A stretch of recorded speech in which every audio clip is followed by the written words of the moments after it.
ለዛሬ አንድ እንግዳ ጋብዘናል። እንግዳው እንኳን ያው የኛው ሰው ናቸው፣ ግን ዛሬ በጉዳዩ ላይ ጠለቅ ያለ ምርምር ስላካሄዱ እንደ እንግዳ አድርገን ነው የምንወስዳቸው። በመጀመሪያ ሁላችሁንም ጥሪያችን አክብራችሁ በተለይ ሰዓት አክብራችሁ የተገኛችሁ በሰዓቱ ስለተገኛችሁ በጣም ላመሰግን እወዳለሁ።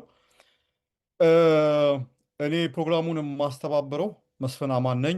የአማራ ዓለም አቀፍ ትብብር የህዝብ ግንኙነት ክፍል ኃላፊ ነኝ።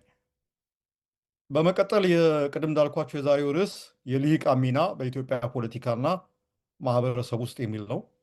ይህ በጣም ጥልቅ የሆነ ሰፊ የሆነ ርዕስ ነው። ቅድም እንዳልኳቸው ነው ኢትዮጵያ ውስጥ ይሄ ነገር በጣም ተደጋግሞ ይነሳል። ግን ይሄ በጉዳዩ ላይ ጥናት ያደረጉ ሰዎች፣ ባለሙያዎች አስተያየት ሲሰጡበት አይሰማም። ልሂቃን ኤሊቶች ናቸው የሚበጠብጡት ምናምን የሚባል ነገር አለ። ግን በደንብ አድርጎ ፈታቶ ይሄ ነገር ቲዮሪ አለው። በፖለቲካል ሳይንስ እንትን ውስጥ ትምህርት ውስጥ አንድ ራሱን የቻለ ሳብጀክት ነው። ኤሊትስ እና የኤሊት ቲዮሪ የሚል እንትን አለ እና እሱ ላይ በደንብ የሚያብራራ ሰው ነው እንትን የምለው። በጣም እንትን ለማድረግ ብዙ እንትን ማድረግ አያስፈልግም። ብዙ ጊዜ ሰፊው ህዝብ ነው ታሪክ የሚሰራው የሚባል አባባል አለ። ግን እውነታው ያ አይደለም። ያ ሰፊው ህዝብ ታሪክ ይሰራል የሚለው መፈክር ነው።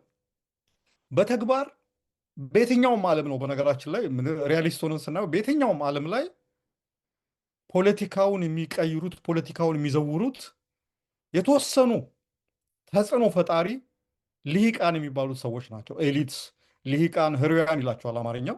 እነዚህ ናቸው እና የነዚህን ባህሪ ማወቅ የነዚህን የፖለቲካ ዝንባሌ ማወቅና እንዴት ፋንክሽን እንደሚያደርጉ እንዴት ኦፐሬት እንደሚያደርጉ ማወቅ ስለዛ ሀገር ፖለቲካ ለማወቅ ትልቅ መነሻ ነው የሚሆነው። እና በዚህ ላይ ብዙ ጥናቶች ተደርገዋል፣ ብዙ ስራዎች ተሰርተዋል። እና በሀገራችን እስካሁን ብዙ የተሰራ ነገር የለም። አንድ የምናውቀው መራራ ጉዲና ከዚህ ቀደም የሰራው እንትን አለ። የቀጥታ ኤሊቶችን የሚመለከት አይደለም፣ ግን በተለይ ሶስቱ ዋነኛ የኢትዮጵያ ልሂቃን የአማራ፣ የትግሬ እና የኦሮሞ ልሂቃን በኢትዮጵያ የሀገር ግንባታ ሂደት ላይ ያላቸው ተቃርኖ በሚል የሶስቱን ኤሊቶች አመለካከት እንትን ነው የአማራ ቴሲስ፣ የትግሬ አንቲቴሲስ እና የኦሮሞ ሲንተሲስ ምናምን የሚል ቲዮሪ ነገር አቅርቦ በዛ ላይ ነው ፒኤችዲውን ኮንስትራክት ያደረገው። ሌላም አንድ ሰው እንደዚህ አንድ አጠር ያለ መጽሐፍ የጻፈ አለ። ከዛ ውጭ ግን በጣም ሰፋ ባለ መንገድ ስራ የሰራ ሰው በደንብ አላየውም። የዛሬው እንግዳችን ያው ዶክተር ገዱ ናቸው። ዶክተር ገዱ እዚህ በምኖርበት ሀገር ዩኒቨርሲቲ ኦፍ ላይደን ይባላል የፒኤችዲ የዶክትሬት ዲግሪ ማሙያ ጥናታቸውን የሰሩት በዚህ በኤሊት ዘ ሮል ኦፍ ሙሉ ታይትሉን ይቅርታ ዘ ሮል ኦፍ ፖለቲካል ኤሊትስ ኢን ኔሽን ቢልዲንግ ኢን ኮንቴምፖራሪ ኢትዮጵያ 1960 2024 የሚል 2020 የሚል ባለ 390 ገጽ በ9 ምዕራፍ የተከፈለ ሰፊ ጥናት አካሂደዋል። እና ይሄ እኔ እስካሁን ካየኋቸው ጥናቶች ሰፋ ያለ ነው። ጠለቅ ያለ ጥናት የተካሄደበት ነው በኤሊቶች እንትን ላይ በተለይ ደግሞ በእኛ በአሁን ባለንበት ሁኔታ ላይ በጣም ወሳኙ ወቅት የሚባለው ማለት ነው ከ1960 እስከ 2020 ያለውን የታሪክ ሂደት የሚገመግም ኤሊቶቹ ምን እንደሚመስሉ ባህሪያቸው ምን እንደሚመስል እንትን ነው። በጣም ኤክስቴንሲቭ ነው። ብዙ ፖለቲከኞችን ኢንተርቪው አድርገዋል፣ አነጋግረዋል። ብዙ መጽሐፍቶችን ሪፈር አድርገዋል። አሁን ወደ ዝርዝሩ አልገባም፣ እሳቸው በደንብ ያብራሩታል። በአጠቃላይ የዛሬ ውይይታችን በዚህ ላይ ነው የሚያተኩረው። እሳቸው ለግማሽ ሰዓት ያህል 30 ደቂቃ ለሚጠጋ ያህል የተዘጋጁበትን በዚህ በርዕሱ ላይ ያዘጋጁበትን ካቀረቡ በኋላ መድረኩ ለውይይት ክፍት ይሆናል። መድረኩ ለውይይት ክፍት ሲሆን በተወሰኑ የጨዋታ ህጎች አሉት፣ መመሪያዎች ማለት ነው። አንደኛ ከተነሳው ርዕስ ውጭ በሌሎች ጉዳዮች ላይ የሚነሱ ሀሳቦች ሆኖች እዚህ ላይ እንትን አናደርግም። ሌላ መድረኮች ይኖራሉ፣ እነሱ ላይ እንትን አለ። ግን ከተነሳው ርዕስ ጋር የተያያዘ በልሂቃን ጉዳይ ላይ በኢትዮጵያ ፖለቲካ ጉዳይ ላይ በተነሳ ጉዳይ ላይ የሚነሳ ነገር ካለ እዛ እንትን እናደርጋለን። ሁለተኛ ከ2 ደቂቃ መብለጥ የለበትም። ይሄ በጣም ስትሪክት ነው እንትን ነው። ይኸው ታይም ኪፐር አለን በቃሉ አስጠንቅቋል፣ ተናግሯል። ከ2 ደቂቃ ካለፈ አንድ ሰው ያቆማል፣ እናስቆማል። እኛንም እናስቆሙ እሱ ባያቆሙም ማለት ነው። ሶሪ ዊካንት እንትን ይሄ በጣም የተለመደ መሆን አለበት። እኛ ውይይት ላይ እንትን ነው። ሌላው ደግሞ በጣም በመከባበር ላይ የተመሰረተ እንትን መሆን አለበት። ይሄ ሰው ሀሳቡን እንጂ ሰውየውን ይሄ መንቀፍ ሰውየውን ማብጠልጠል የመሳሰሉ እዚህ ቶለሬት አናደርግም። እዚህ እንትን ላይ በተቻለ መጠን ሀሳብ ነው ተነስቶ ውይይት የተካሄደ ያለው። ስለዚህ ሀሳቡን ነው መሞገት ያለብን እና በጣም አመሰግናለሁ ሱራፌ። እነዚህ ናቸው። እኔ አላበዛም። አይ ቲንክ ዶክተር ገዱ ዝግጁ ይመስለኛል። ዝግጁ ከሆነ እኔ መድረኩን ለሱ ለቃለሁ እና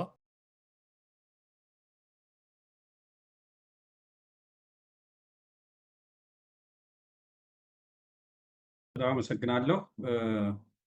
እንዴት ሰነበታችሁ? የዚህ ስብሰባ ተሳታፊዎች እና ደግሞ ይህንን ንግግር እንዳቀርብ የጋበዛችሁኝ አዘጋጆች እንደምን አላችሁ? ስለጋበዛችሁኝም አመሰግናለሁ። እንግዲህ የልሂቃን ሚና በኢትዮጵያ ፖለቲካና ማህበረሰብ የሚል ርዕስ ነው የተሰጠኝ። ይሄ ርዕስ በጣም ሰፊ ርዕስ ነው። በዛሬው አቀራረቤ ትንሽ አጠር አድርጌ ለውይይት በሚጋብዝ እና ለሌላ ለቀጣይ ንግግሮች በር በሚከፍት መንገድ እንዲሆን ነው እንጂ ዝርዝር ጉዳዩን በእንደዚህ በአጭር ሰዓት ማቅረብ እና ተወያይቶ መጨረስም የሚቻል አይመስለኝም እና ከዚያ አኳያ ይህን ትገነዘቡልኝ እፈልጋለሁ። እንግዲህ በመጀመሪያ ደረጃ ጉዳዩን ልሂቃን እነማን ናቸው? ኤሊት የሚለው ቃል የመሰረቱ ሶሺዮሎጂ ነው እና ምን ማለት ነው የሚለውን ልሂቃን እነማን ናቸው ምን ማለት ነው የሚለውን ነገር መጀመሪያ መንደርደሪያ የተለያዩ ጸሐፊዎች ያቀረቧቸውን ብይኖች መሰረት በማድረግ ለማቅረብ እፈልጋለሁ። ከዛ ደግሞ የኢትዮጵያ ልሂቃን አፈጣጠርና እድገት እንዲሁም ደግሞ አሁን በኢትዮጵያ ደረጃ ያለው ልሂቅ ምን ይመስላል የሚለውን ምን ባህሪያት አሉት የሚሉትን ጉዳዮች ነው የምነካካው ማለት ነው። ከዚህ አኳያ ልሂቃን እነማን ናቸው በሚለው ርዕስ እጀምራለሁ። ወደ ሀሳቤ ከመግባቴ በፊት አንድ ጥያቄ ለዚህ ስብሰባ ተሳታፊዎች ልጠይቅ። እናንተ ልሂቃን ናችሁ ወይ? ራሳችሁን እኔ ልሂቅ ነኝ ወይ፣ የልሂቃኑ አባል ነኝ ወይ፣ በዛ ደረጃ የምታይ ነው ወይ ብላችሁ ጠይቁት። ኋላ መጨረሻ ላይ ደግሞ እየተነጋገርን ስንሄድ መልሱን እዛው እናንተው ታገኙታላችሁ ማለት ነው። በሶሺዮሎጂ ልሂቃን ማለት ከሌላው የተሻለ ስለሆነ ብቻ ማለት አይደለም። ወይም ከሌላው በተለየ መንገድ ጠንክረው የሚሰሩ ማለትም ላይሆን ይችላል። ወይም የተሻለ ብልህነት ያላቸው ወይም ደግሞ በተለየ መንገድ ጠቢብ የሆኑ ሰዎች ማለት አይደለም። ነገሩን የሚመለከተው ሶሺዮሎጂ በህብረተሰብ ላይ፣ በማህበረሰብ ላይ፣ በጠቅላላ በሶሳይቲ ላይ ባላቸው ተጽዕኖ ነው የሚመዝን እና ምንድነው የሚለው አንድ ፒተር የተባለ ጸሐፊ ባጭሩ ሲያስቀምጠው ባጭር ቃል they are simply those who have more social power. social power ያ ደግሞ ሌሎችን ሰዎች ተጽዕኖ በሌሎች ሰዎች ላይ ተጽዕኖ ማሳረፍ። ተጽዕኖ ሲባል ይሄ በመሳሪያ በጉልበት በዛ አይነቱ ሴንሱ ሳይሆን ተደማጭ የሆኑ እነሱ ያሉት ፎር ግራንተድ የሚወሰድ ወይም ደግሞ ሌላው የሚቀበላቸው ሰዎች ናቸው ኤሊት የሚባሉት እና የዛ ስብስብ ግሩፕ ማለት ናቸው ይላል። በዚህ ጸሐፊ አገላለጽ ባጭሩ ፓወር ሆልደርስ ወይም ደግሞ ኃይል ያላቸው አቅም ያላቸው ተደማጭ የሆኑ ሰዎች ናቸው ኢሊት የሚባሉት ይላል። ይኸው ጸሐፊ አክሎ የአሜሪካንን ልሂቃን በምሳሌነት አንስቶ በጽሁፉ ላይ ይተነትናል። ለእኛም የበለጠ ነገሩን እንድንረዳው የሚያግዝ መስሎ ስለተሰማኝ እኔም የተወሰነውን ቀንጭቤ ለማቅረብ ሞክራለሁ። በአሜሪካን ሀገር ፓወር ሆልደር ወይም ደግሞ እነዚህ ልሂቃን የሚባሉት በጥብቅ ከኢኮኖሚ ወይም ደግሞ ከሀብት ጋር የተያያዘ ነው ይላል።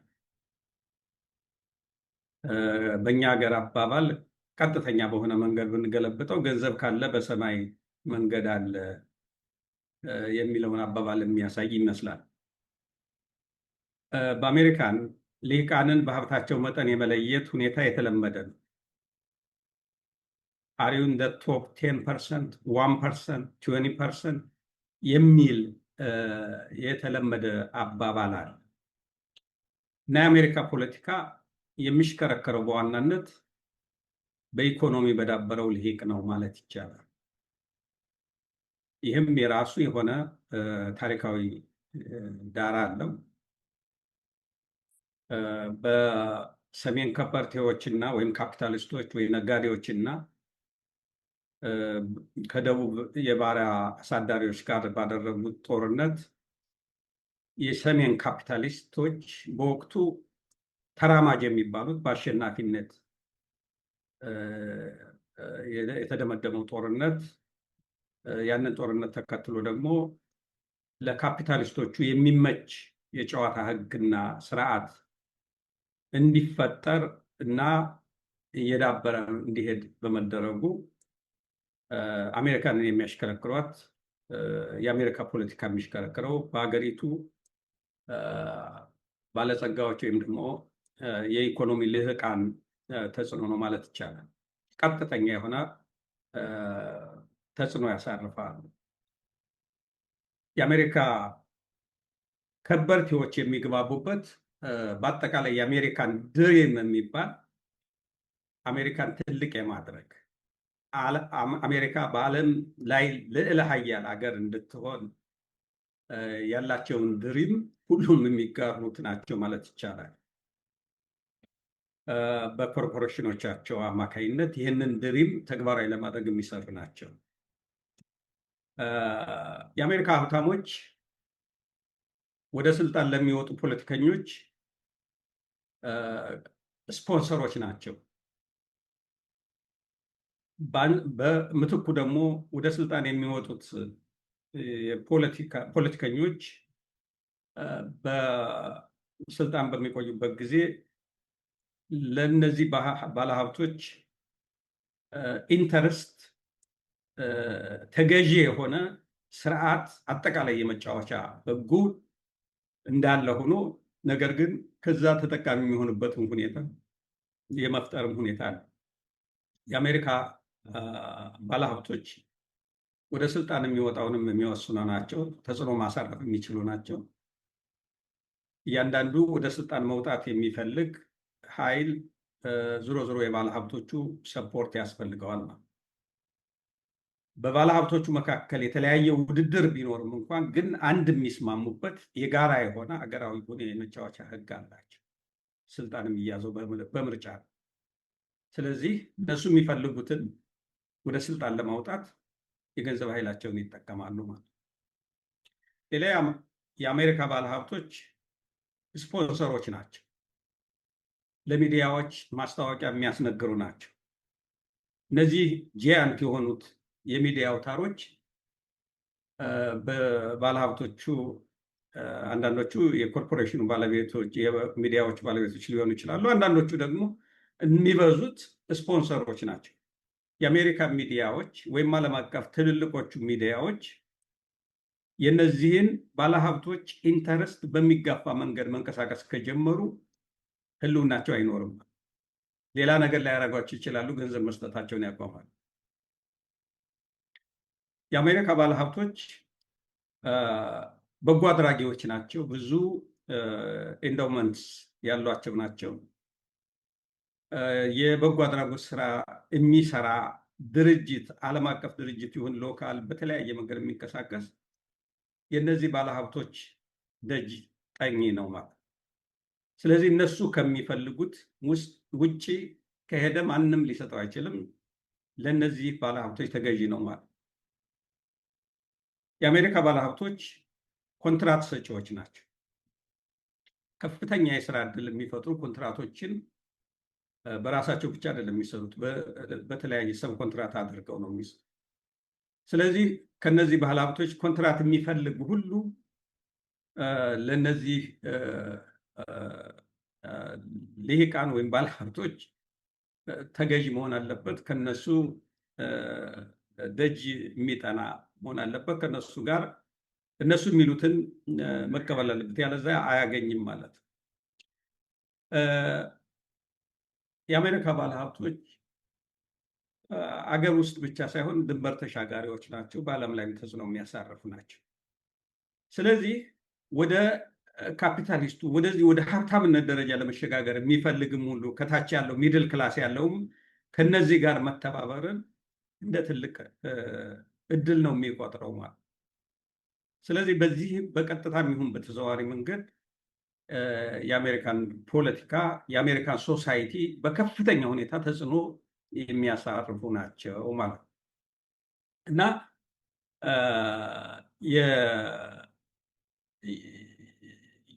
የአሜሪካን የኢኮኖሚ ፓወር የተቆጣጠሩት ከዛው ሳሉ የፖለቲካውን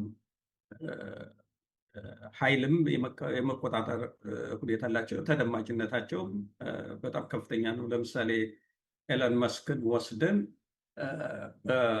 አለው የቴክኖሎጂ እንትን ሌላው ቀርቶ ሌሎቹን ኮርፖሬሽኖች በሱ በሚሰማራበት መስክ ያሉትን ኮርፖሬሽኖች ሁሉ የሚያንቀጠቅጥ እንትን ነው ማለት እና ይህን ያህል ፓወርፉል ናቸው። ይህንን የአሜሪካንን ያነሳሁት ምንድን ነው፣ ከዛ ተነስተን እኛም እንደ አቅማችን ደግሞ የሀገራችን ሁኔታ ለመመልከት ይረዳን ዘንድ ነው። በተለያየ መንገድ ልሂቃንን ክላሲፋይድ ማድረግ ይቻላል።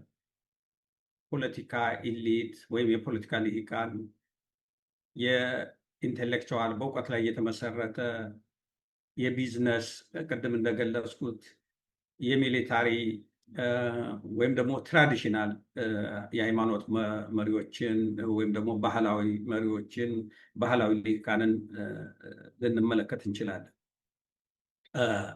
የፖለቲካ ልሂቃን ስንመለከተው ዝሮ ዝሮ በፖለቲካ ስልጣን ላይ ያለውን ብቻ ሳይሆን በአገር ጉዳይ ላይ ወይም ደግሞ ጠቅላላ ማህበረሰብን በሚመለከቱ ውሳኔዎች የሚወስኑና ሀገራዊ ፖሊሲዎች ላይ ተጽዕኖ ማሳረፍ የሚችል እነዚህ የፖለቲካ ልሂቃን ናቸው። የግድ ስልጣን ላይ ያሉት ብቻ አይደለም ፖለቲካ ልሂቃን ልንላቸው የምንችለው። ከስልጣን ውጭ ያሉም ሆነው ይህን ሚና ሊጫወቱ ይችላሉ። ለምሳሌ የኬንያ መንግስት የሆነ ህግ አወጣ። አንድ ሁለት ጊዜ እንደተመለከትነው በተለያየ ወቅት የአሜሪካ የሰራተኛ ማህበራት፣ የሲቪክ ተቋማት ማነው የኬንያ ማለት ነው፣ የኬንያ የሰራተኛ ማህበራት፣ የኬንያ ሚዲያዎች፣ የኬንያ ሲቪክ አሶሲዬሽንስ ተጽዕኖ አሳረፈው። ያንን ፖሊሲ ያስቀይረውታል። የግድ በስልጣን ላይ መሆን ብቻ አይደለም፣ በአገራዊ ጉዳይን አገርን የሚመለከቱ ፖሊሲዎችን የማውጣትም የማስቀየርም ወደ ተግባር እንዲቀየሩ ማድረግም የሚችለው ይሄ የፖለቲካ ልሂቅ ነው ማለት ነው። እንግዲህ ይህንን ካልን በኋላ የልሂቃንን በተመለከተ የተለያዩ ጸሐፊዎች በተለይ ፖለቲካ ልሂቃንን በተመለከተ የተለያየ ብይን ሰጥተዋል። ቤስት የሚባል ሰው ምንድን ነው ያለው? ኢንዲቪጁዋልስ ኤንድ ስሞል ግሩፕስ ሪሌቲቭሊ cohesive and stable groups with disproportionate power to influence the society ይላል። ሌላ ደግሞ ገርጋር የሚባል ጸሐፊ ምን ይላል ዲፋይን ሲያደርገው ይህን ነገር በኮርፖሬሽኖች፣ በፖለቲካ ፓርቲዎች፣ በሲቪክ ማህበራት እና በመንግስት ከፍተኛ ስልጣን ይዘው ውሳኔ የሚወስኑ ሰዎችን ይመለከታል። ፓር የሚባል ሰው ደግሞ ምን ብሎ እንትን ብሎታል?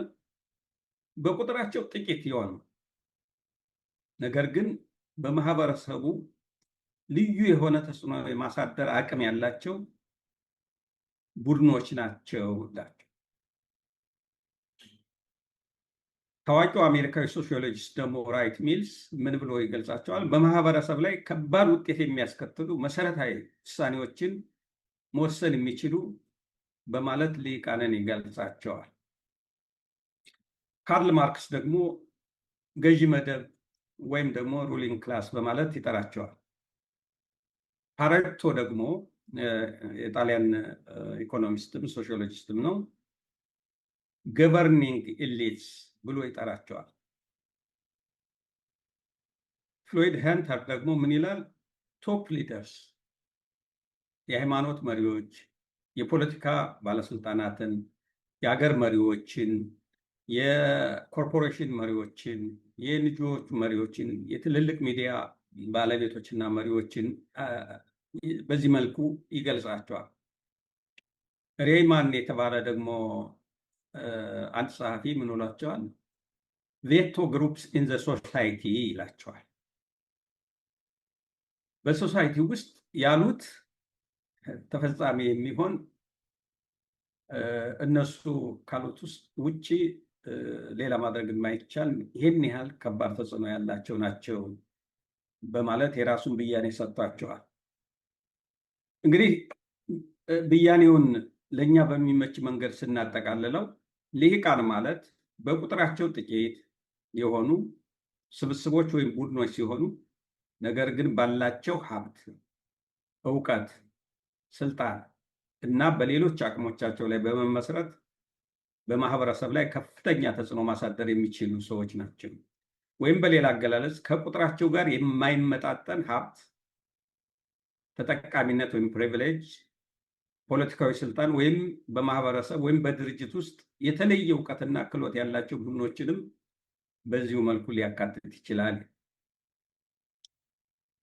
ልሂቃንን በተለያየ መንገድ ከፋፍሎ ለማቅረብ ያህልም የፖለቲካና የኢኮኖሚ ልሂቃንን ቅድም እንደገለጽኩት የማህበራዊ ኢኮኖሚያዊና ፖለቲካዊ ፖሊሲዎችን አወጣጥና አፈጻጸም ላይ ከባድ ተጽዕኖ ወይም ከባድ ሚና የሚጫወቱ የትላልቅ ኮርፖሬሽኖች መሪዎችና የፖለቲካ ሰዎችን የሚያካትት ነው። ምሁራዊና ባህላዊ ልሂቃን የሚባሉ ደግሞ ከእውቀት ጋር በተያያዘ ነው። እነዚህ የተማሩ ግለሰቦች፣ የግለሰቦች ስብስብ፣ ተመራማሪዎችን፣ ታዋቂ የሚዲያ ሰዎችን፣ የሃይማኖትና የባህል መሪዎችን የሚያጠቃልለው ክፍል ነው። እንዲሁም በሌላ አገላለጽ ደግሞ ክህሎት መሰረት ያደረጉ ልሂቃን ሊመደቡ ይችላሉ በክህሎታቸው። እነዚህ በተሰማሩባቸው የሙያ መስኮች በምርጥነት የሚታወቁ የወታደራዊ መኮንኖች፣ አትሌቶች፣ ስፔሻሊስት ሐኪሞች ወዘተ የሚያጠቃልል ነው። እነዚህ ሰዎች ባላቸው ክህሎት ምክንያት እነሱ የተናገሩት ገቨርኒንግ የሆነ ማለት እንደ መመሪያ እንደ ህብረተሰብ አቅጣጫ ማስያዣ ተደርጎ የሚወሰድ ማለት ነው እንጂ አትሌቲክስ የሆነው አትሌቲክስ ሙያ ያለው ሁሉ ይሆናል ማለት አይደለም። እንግዲህ አጠቃላይ ኢሊት ምንድን ነው የሚለውን በዚህ መልክ ማቅረብ ይቻላል ማለት ነው። ሁለተኛው ወደ በኢትዮጵያ ልሂቃን አፈጣጠር እድገትና በህብረተሰብ ግንባታ የተጫወቱት ሚና በሚመለከት የተወሰኑ ነጥቦችን ለማንሳት ያህል እንግዲህ የኢትዮጵያ ልሂቃን በተለያዩ የታሪክ ምዕራፎች ያለፉና በዚያ ታሪካዊ ሁኔታ የተፈጠሩ ያደገና ሚናው እየተቀያየረ የመጣ ነው የኢትዮጵያ ሊቅ በጠቅላላ። የኢትዮጵያ ሊቃን አፈጣጠር ከዘመናዊት ኢትዮጵያ መደራጀት ጋር በጥብቅ የተያያዘ ማለት ይሄ የምናወራው ኮንቴምፖራሪ ዘመናዊ የሆነውን የኢትዮጵያን ሊቃን ማለት ነው።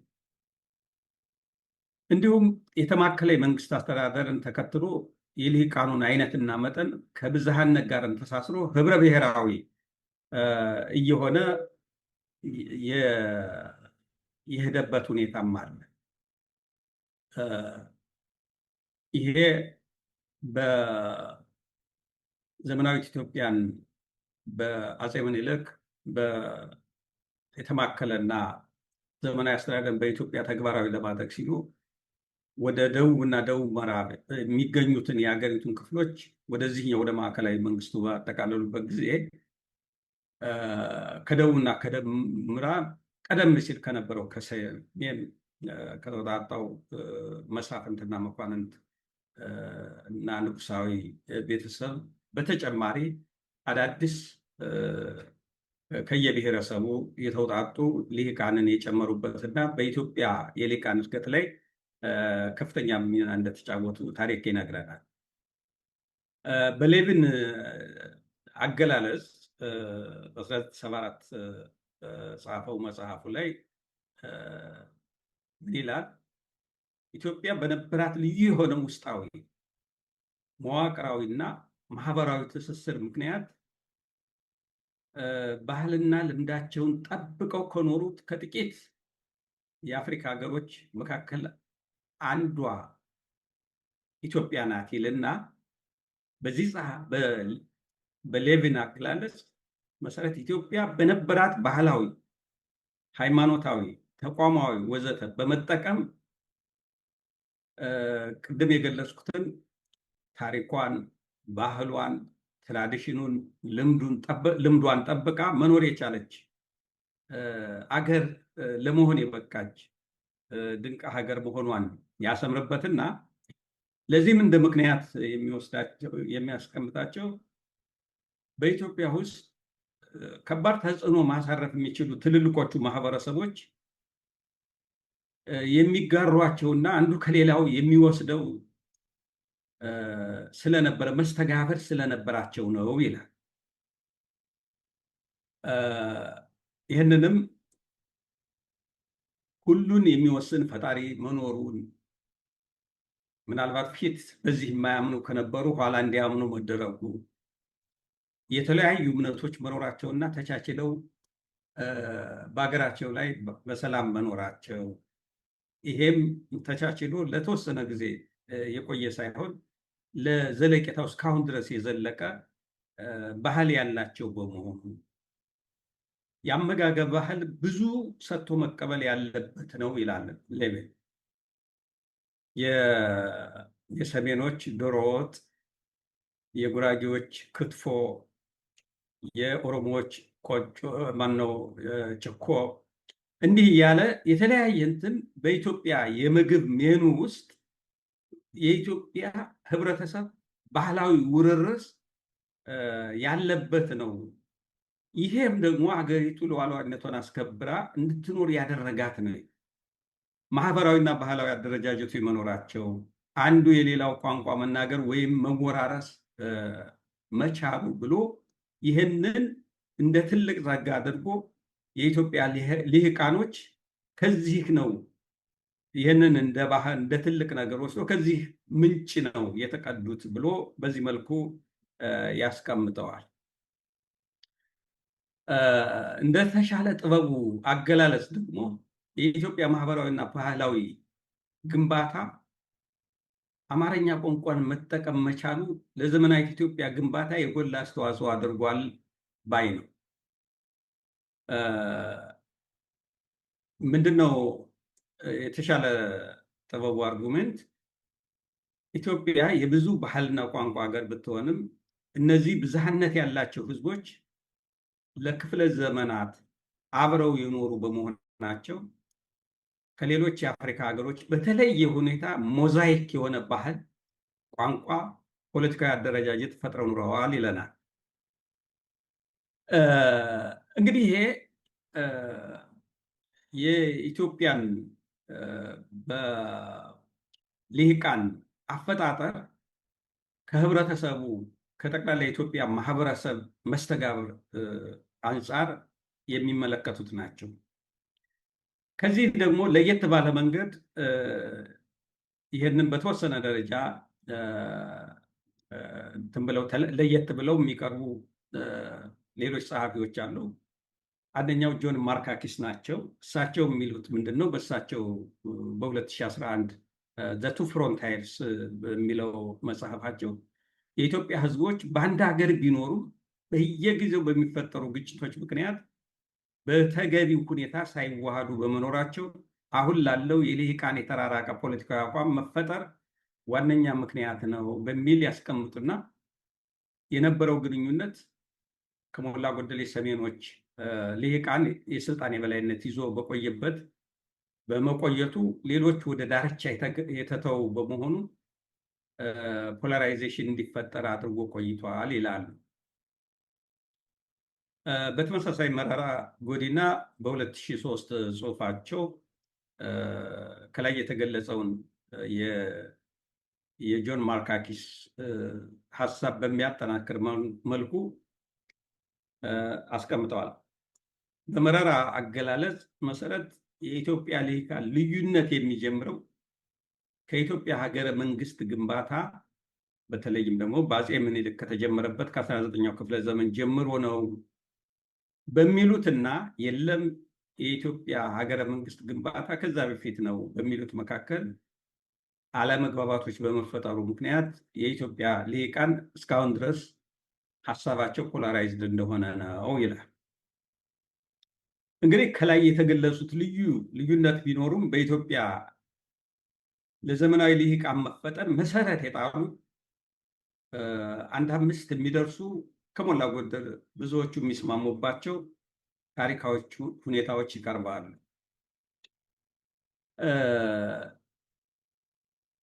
አንደኛው ለኢትዮጵያ ልሂቃን ማደግና የተለያየ መልክ ይዞ እየዳበረ እንዲመጣ አስተዋጽኦ ካደረጉት መካከል ቅድም የገለጽኩት የአፄ ምኒልክ የደቡብና የደቡብ ምዕራብ የሀገሪቱ ክፍሎችን ወደ ማዕከላዊ መንግስት በማጠቃለል የዘመናዊ አስተዳደር ለመዘርጋት ያደረጉት እንቅስቃሴ በልሂቃን እድገት ላይ ከፍተኛ ድርሻ እንደነበረው ማስረጃዎች ያሳያሉ። በዛ ወቅት ከተሳተፉት ከተራ ወታደሮቻቸውና ከተከታዮቻቸው መካከል ከፍተኛ ሚና የተወጡት እየተለዩ ወደ ከፍተኛ የስልጣን እርከን እና የክብር ቦታ እንዲሸጋገሩ በማድረግ አዳዲስ የፖለቲካ፣ የወታደራዊ፣ የቢዝነስ እና የባህል ወዘተ ልሂቃንን ወደ ከፍተኛው የስልጣን ደረጃ እንዲደርሱ የተደረገበት ሁኔታ ነበር። ቀደም ሲል ከነበረው ከመሳፍንቱ እና መኳንንቱ ወይም ደግሞ ከቤተ ክርስቲያን ልሂቃን ባለፈ መልኩ ከተለያየ ቋንቋ፣ ባህል፣ አመለካከት ካላቸው የህብረተሰብ ክፍሎች ወደ ከፍተኛው ደረጃ በሹመት እና በዚህ በስልጣን ብቻ ሳይሆን በከፍተኛ ክብር እና የአገር ባለቤትነት ደረጃ የደረሱ ትልልቅ ልሂቃንን በቁጥር ብቻ ሳይሆን ህብረ ብሔራዊ የሆነ የልሂቃን እድገት በኢትዮጵያ ውስጥ እንዲኖር የራሳቸውን አስተዋጽኦ አበርክተዋል። ያ ዘመን የራሱን አስተዋጽኦ አበርክተዋል የሚል ነው። ሁለተኛው የአድዋ ድል ነው። የአድዋ ጦርነት ኢትዮጵያን በመላ ህዝቦቿ የተባበረ ክንድ ከቅኝ ግዛት ነፃ ያወጣ ብቻ ሳይሆን ድሉ በኢትዮጵያውያን ዘንድ የአርበኝነትና የአይበገሬነት ኢትዮጵያዊ መንፈስ እና በሀገር የመኩራት ክብርን ያጎናጸፈ ነበር።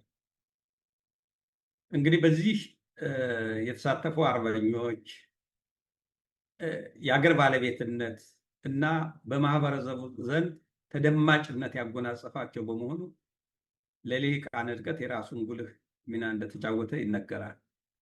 ደጃዝማች፣ ራስ፣ ግራዝማች፣ ቀኛዝማች በየደረጃ ከንጉሱ ቀጥሎ በዛ የተሳተፉ ሪጋርድለስ ኦፍ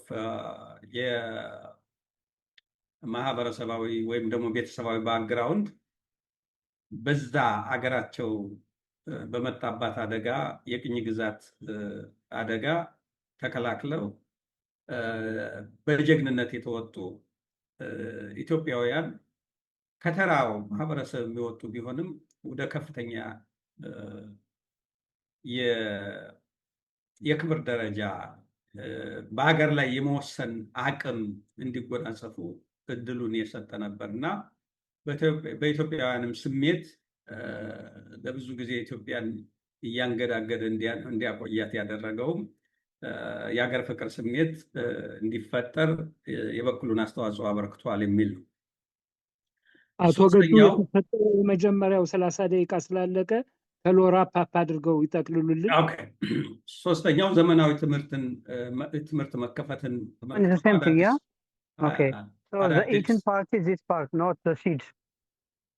አዳዲስ ዘመናዊ ትምህርት የቀሰሙ ምሁራን መፈጠር መቻል፣ በውጭ ሀገር በተለይም ደግሞ ትምህርት የቀሰሙ ምሁራን እያደጉ መምጣት። አቶ ፈንታው ሚዩት አድርጉ። ፈንታው ሚዩት አድርጉ ፕሊዝ። ፈንታው አምባ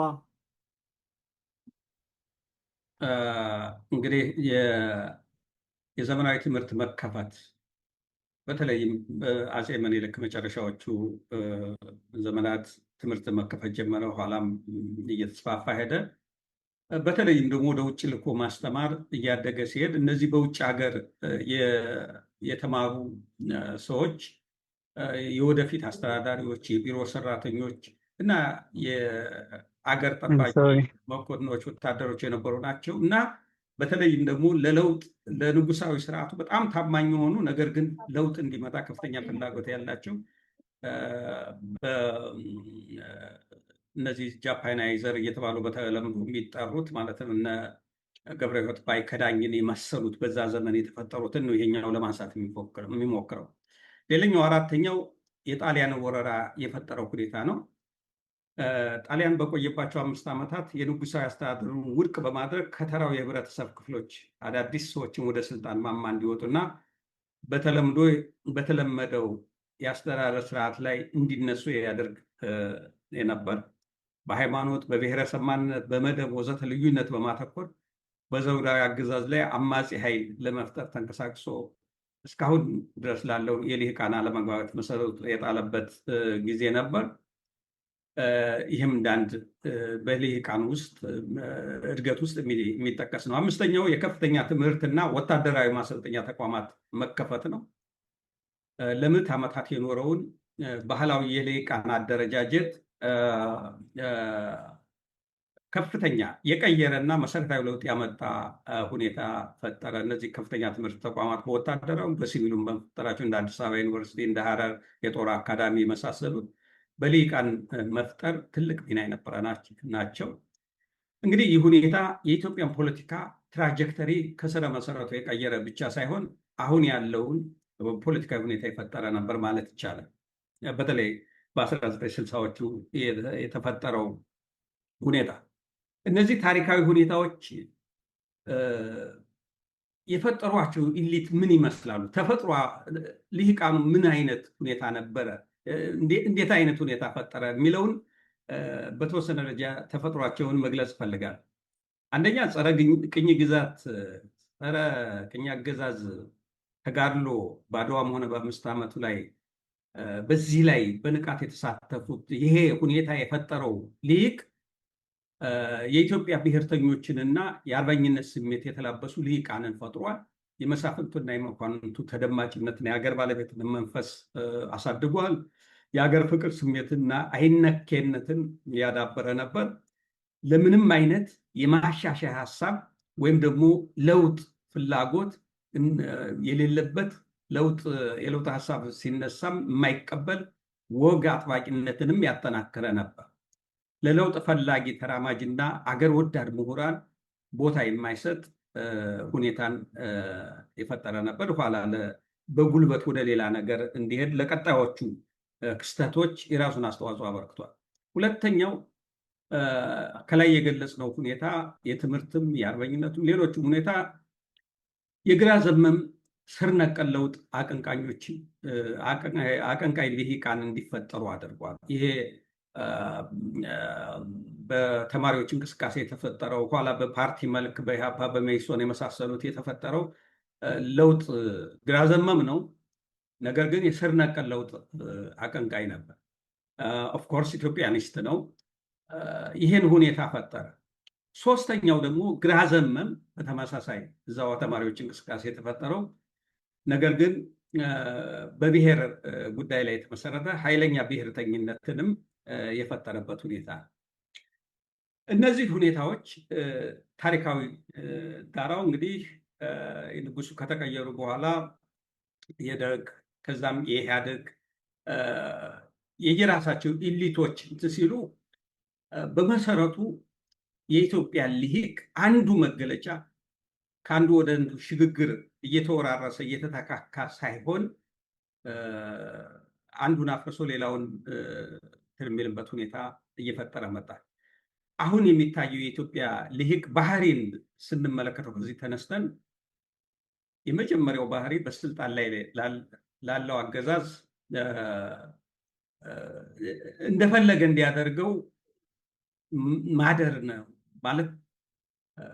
የተወሰኑት አጥብቀው አገዛዙ የሚደግፉ አሉ፣ የተወሰኑት አጥብቀው የሚቃወሙ ይኖራሉ። ግን የሚበዛው በስልጣን ላይ ያለው አገዛዝ እንዳደረገ እንዲያደርገው እንደዛ አይነት ሁኔታ አቲቲዩድ ያዳበረ ለህብረተሰብን አንቀሳቅሶ ለውጥ ለማምጣት ብዙም የማይሞክር የሆነበት ሁኔታ አለ። ዶግማቲክ ወይም ደግሞ በነበረበት የመሆን መደማመጥ የሌለው በሀሳብ ብዝሃነት ያለማመን ወይም ደግሞ የልዩነት ሀሳብ የሚፈራ ክርክሮች፣ የሀሳብ ሙግቶች በከፍተኛ ሁኔታ እያስፈራው የመጣ እና በየራሱ በተናጠል የሚኖርበት ሁኔታ የመደጋገፍና የመተካካት ሳይሆን አንዱ ከአንዱ እየወረሰ የመሄድ ሳይሆን የመጠፋፋት ባህል እያዳበረ የመጣ መሆኑ የተደራጀ ሀሳብ አልባነት ወይም ደግሞ የተበተነ መሆንና ከዚህ ጋር ተያይዞ በኢትዮጵያ ማህበረሰብ ዘንድ ተደማጭነቱ በእጅጉ የተመናመነ መሆኑ፣ ሌላው እንደ ስድስተኛ ነጥብ ከዚሁ ጋር ተያይዞ ጥሎ ማለፍ ፖለቲካ ሰለባ የጥሎ ማለፍ ፖለቲካ ሰለባ መሆን ማለት ዜሮ ድምር የፖለቲካ ጨዋታ ሰለባ የሆነ ልሂቅ ነው ያለው። እንግዲህ ባህሪው ይህንን ይመስላል። አሁን በሚካሄዱ ትግሎችም አገዛዙ በሚያደርሳቸው ሁኔታዎችም ስንመለከት ለእኛ ልሂቅ ከጎረቤታችን ከኬንያ አንጻር ብንመለከተው፣ ሌላው ቀርቶ ከሶማሊያ አንጻር ብንመለከተው ያለበትን ሁኔታ በአግባቡ ሁላችንም ልንገነዘበው እንችላለን። ከዚህ ዲያስፖራ አካባቢ ያለው ልሂቅስ ለምንድን ነው የማይሰባሰበው? ብዙ ጊዜ እንትን የሚነሳ ነገር አለ።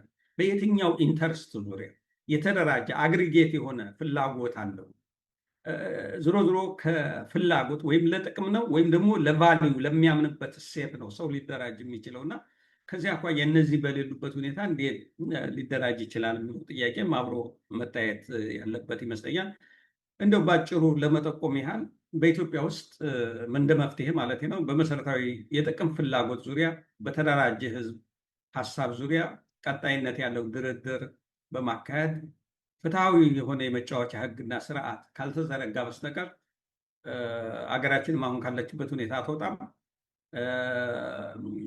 የሁልጊዜ አንዱን አጥፍቶ ሌላው የመብቀል ሁኔታ ነው እንጂ ከአንዱ ትምህርት እየወሰደ ከሌላ የጎደለውን ሌላው እየጎደለውን እያሟላ ተቀባባይ የሆነ ተከታታይነት ያለው ሳይሆን በየጄኔሬሽኑ አንዱ የሞከረው ሌላው እያወደመ የሚሄድበት ሁኔታ ነው ያለው። ከዚህ መውጣት የሚቻለው አሁን አቢዩዝ እየተደረገ ያለው ለምሳሌ ሁሉንም ኢትዮጵያውያን በቀናነት ነፃ ሆኖ ከጦርነት ሰላማዊ በሆነ ሁኔታ ብሔራዊ እርቅና ድርድር ተካሂዶ ቢሆን እንዲህ አይነት ሁኔታዎችን መፍታት ይችል ነበር። አሁን የበለጠ አሁን ያለውን ፖላራይዜሽን የሚያጠብቅ ሚስማር ነው እየተመታ ያለው። እናንተም ትገነዘቡታላችሁ።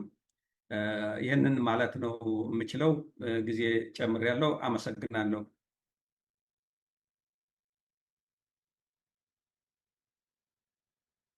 እናመሰግናለን ዶክተር ገዱ። እንደተባለው ጊዜ ትንሽ ተጨምሯል።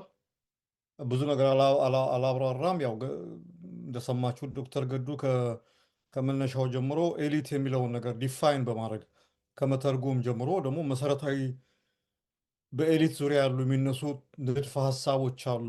ቬል ፓራዶ፣ ፋሬዶ፣ ጋይታኖ ሞሽካ ምናምን የሚባሉ አሉ። እነዚህ ቴዎሬቲሻንስ ናቸው። እነሱን ጠቅሷል። ከዛ ወደ ኢትዮጵያ ኤሊቶች መጥቶ ለኤሊቱ እድገት መሰረታዊ የኢትዮጵያ ፖለቲካ ውስጥ የነበሩ ወሳኝ ኩነቶች ምን ነበሩ ብሎ ከዛ በኋላ ደግሞ እንዴት የኢትዮጵያ ዘመናዊ ኤሊት እንዴት ኢመርጅ እንዳደረገ ኢመርጅ ያደርጉ ደግሞ ምን አይነት ባህሪ እንደነበረው አሁን የምናየው ባህሪ ማለት ነው።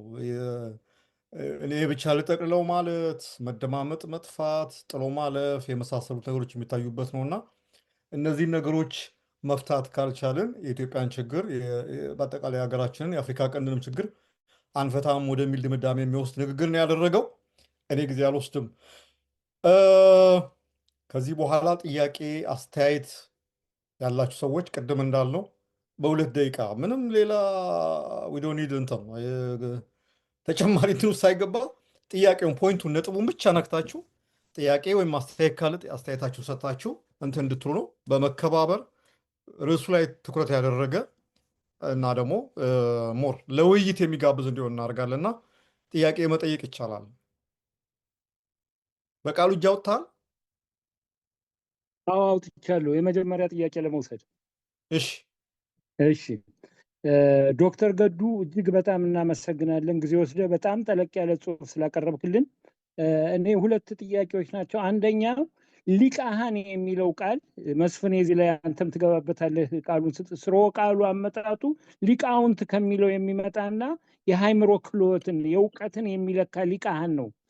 ሊቃሃን የሚለው ቃል ሙሉ ለሙሉ ኢሊት የሚለውን ቃል አይተካልንም። ራሱ ኢሊት እያልን ብንሄድ ይሻላል እንጂ ሊቃሃን ከቤተ ክህነት የሚመጣ ነው። በእውቀት ላይ የተሰመራ እውቀት ያለውን ሰው ነው። ሊቅ ከሚለው የሚረባ ነው።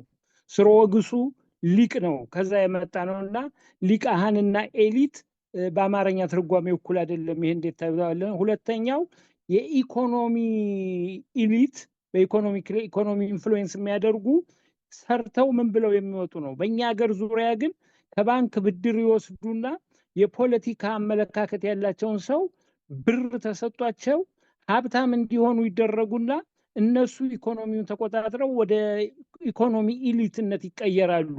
ይህ አይነት አርቲፊሻል የባለ ሀብት ፈጠራ ከኢትዮጵያ ሕዝብ ባንክ የነበረው ገንዘብ በዋናው በፓርላማ ራይት ኦፍ ይደረጋል። ብር ግን ለሚደግፉ የፖለቲካ ሰዎች ብር ይሰጥና ይደረጋሉና በኢትዮጵያ አግባብ የኢኮኖሚካል 2 ደቂቃ ሞላ። በቃሉ አመሰግናለሁ። እኔ ይዣለሁ ያንተን ደቂቃ። እሺ ታንክ ዩ። ሶስት ጥያቄ እንቀበልና ዶክተር ገዱ ደግሞ አጠር አድርጎ በ4 በ5 ደቂቃ እየመለሰ ከዛ እንመለሳለን። ሌላ እስከዛ ልሂቃን ማለት ልሂቅ ማለት የላቁ ማለት ነው። በነገራችን ላይ ሊቅ ማለት አይደለም። በግዕዙ እንደዛ ነው። ልሂቃን የላቁ። ብዙ ጊዜ በቤተክርስቲያን ቃል ሲጠቀስ ከሰማችሁ ከሊቅ እስከ ደቂቅ ይባላል እና ከልሂቁ እስከ ደቂቁ እስከ ትንሹ እስከ ተርታው እንደማለት ነው እና እሱ ነው። ሌላም ቃል አለ አማርኛ ላይ ቅድም ተጠቅሜዋለሁ። ህሩያን ይባላል። ህሩይ ማለት ምርጥ ማለት ነው። ህሩያን የተመረጡ ምርጦች ቤስት ማለት ነው እና በዛ አማርኛው አይ ቲንክ የሚያንስ አይመስለኝም ኢሊት የሚለውን እንትን ለመተርጎም። አቤት ምንድን ነው አሁን በቃሉ ካለውም ጋር እያያዛል። ልሂቅ የሚለውንና ለግሩፕም ጭምር ነው።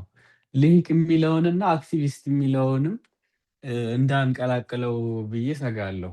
አንዳንድ ዲስክሪፕሽኖች በተለይ አሁን ሶሻል ሚዲያም ከመምጣቱ ጋር ዶክተር ገዱ የፊሎሶፊ መጽሐፎችን ቆየት ያሉ ሊትሬቸሮችን የገለጸ ሶሻል ሚዲያ በሌለበት ሰዓት የነበረ ኮንቴክስት ማለት ነው። አሁን ሶሻል ሚዲያ መጣ ቀየረው እና አክቲቪስቱን ሁሉ ሊቅ የምንለው ከሆነ ኦፍኮርስ ኢንፍሉንስ የፖለቲካ ኢንፍሉንስ ካመጡ ኦፍኮርስ ካውንት ማድረግ አለብን። ግን የላቀ በሚለው አሁን አንተ መስፍንም በሰጠኸው አክቲቪስት እዛ ካታጎሪ ውስጥ ላይገባ ይችላል። የሚገባም ይኖራል፣ የማይገባም ላይኖር ይችላል እና ቃሉን በጥንቃቄ ወይም ሌላ ቃልም ማውጣት ካለብን ከኛ አሁን ከምናደርገው ኢፈርት ጋር አያይዘን ብናየው የሚል ነው። ታንኪዩ።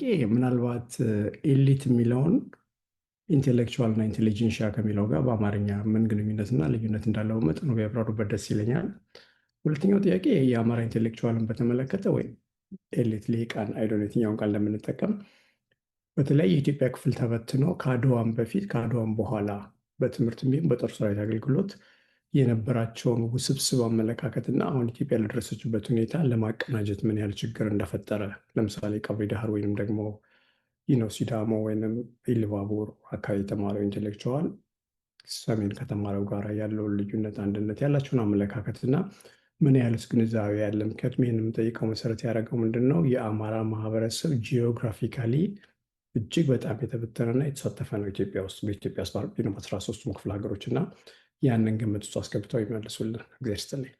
ኦኬ ዳዊት አመሰግናለሁ። ሜቢ ለመጨረሻ አራተኛ ሰው ድል ስጥ። እስከ አድማስ እጅ አውጥተዋልና ቀጥል። በ2 ደቂቃ ውስጥ ጨርስና ወደ አቶ ገዱ እንሄዳለን፣ ዶክተር ገዱ እንሄዳለን። እሺ አመሰግናለሁ። በመጀመሪያ እንግዲህ ፕሮግራሙን ላዘጋጃችሁ እንዲሁም ገለጻ ላደረጉት ምስጋና አቀርባለሁኝ። ቃሉ እንግዲህ ምንም ይሁን ዞሮ ዞሮ እውቀት ያለውም ይሁን ሀብት ያለውንም ወይም የነቃ ተሳትፎ ያለውንም ይሁን ወይም ደግሞ እንግዲህ ተጽዕኖ ማሳደር የሚችል የሚመለከት ይሁን ዞሮ ዞሮ ዋናው ነገር ቅድም የአሜሪካኖችን ኤክስፒሪየንስ የአሜሪካ ላይ ያለውን አቅርበውልናል። እንዲሁም በተወሰነ ኬንያ አካባቢ ያለውን አቅርበውታል እና አሁን ላይ እንግዲህ እኛ ሀገር እንግዲህ ያው ሪል ችግር አለ። ይሄ ኃይል ይሄ እውቀት ያለውም ይሁን ገንዘብ ያለውም ይሁን ተጽዕኖ ማሳደር የሚችለውም ይሁን በምን መልኩ አሁን ያለውን የሀገሪቱን ሁኔታ ቀይሮ ወደ ተሻለ ሀገር ሊወስድ ይችላል እና አሁን ያለው ሁኔታ እንግዲህ ሪል ፕሮግራም አለ። ይሄንን ችግር በምን መልኩ ሊቀርፈው ይችላል የሚለው ላይ እንደው በምን መልኩ ሊሻሻል ይችላል አስተዋጽኦ ማድረጉን አስተዋጽኦንም በምን መልኩ ሊያሻሽል ይችላል የሀገሪቱንስ ችግር በምን መልኩ ሊቀይረው ይችላል የሚለው ላይ ገለጻ ቢደረግበት ለማለት ነው። አመሰግናለሁ። በጣም አመሰግናለሁ። ኦኬ ዶክተር ገዱ አመሰግናለሁ። እንግዲህ የተነሱትን አብረን ልንወያይባቸው እንችላለን። ልሂቃን ማለት ከአእምሮ ከትምህርት ከእውቀት ጋር የተያያዘ አይደለም ወይ ቀጥተኛ ትርጉሙ የሚል የተነሳ አለ። መስፍኔ እንትን ብሎታል መልሶታል። በዚህ ላይ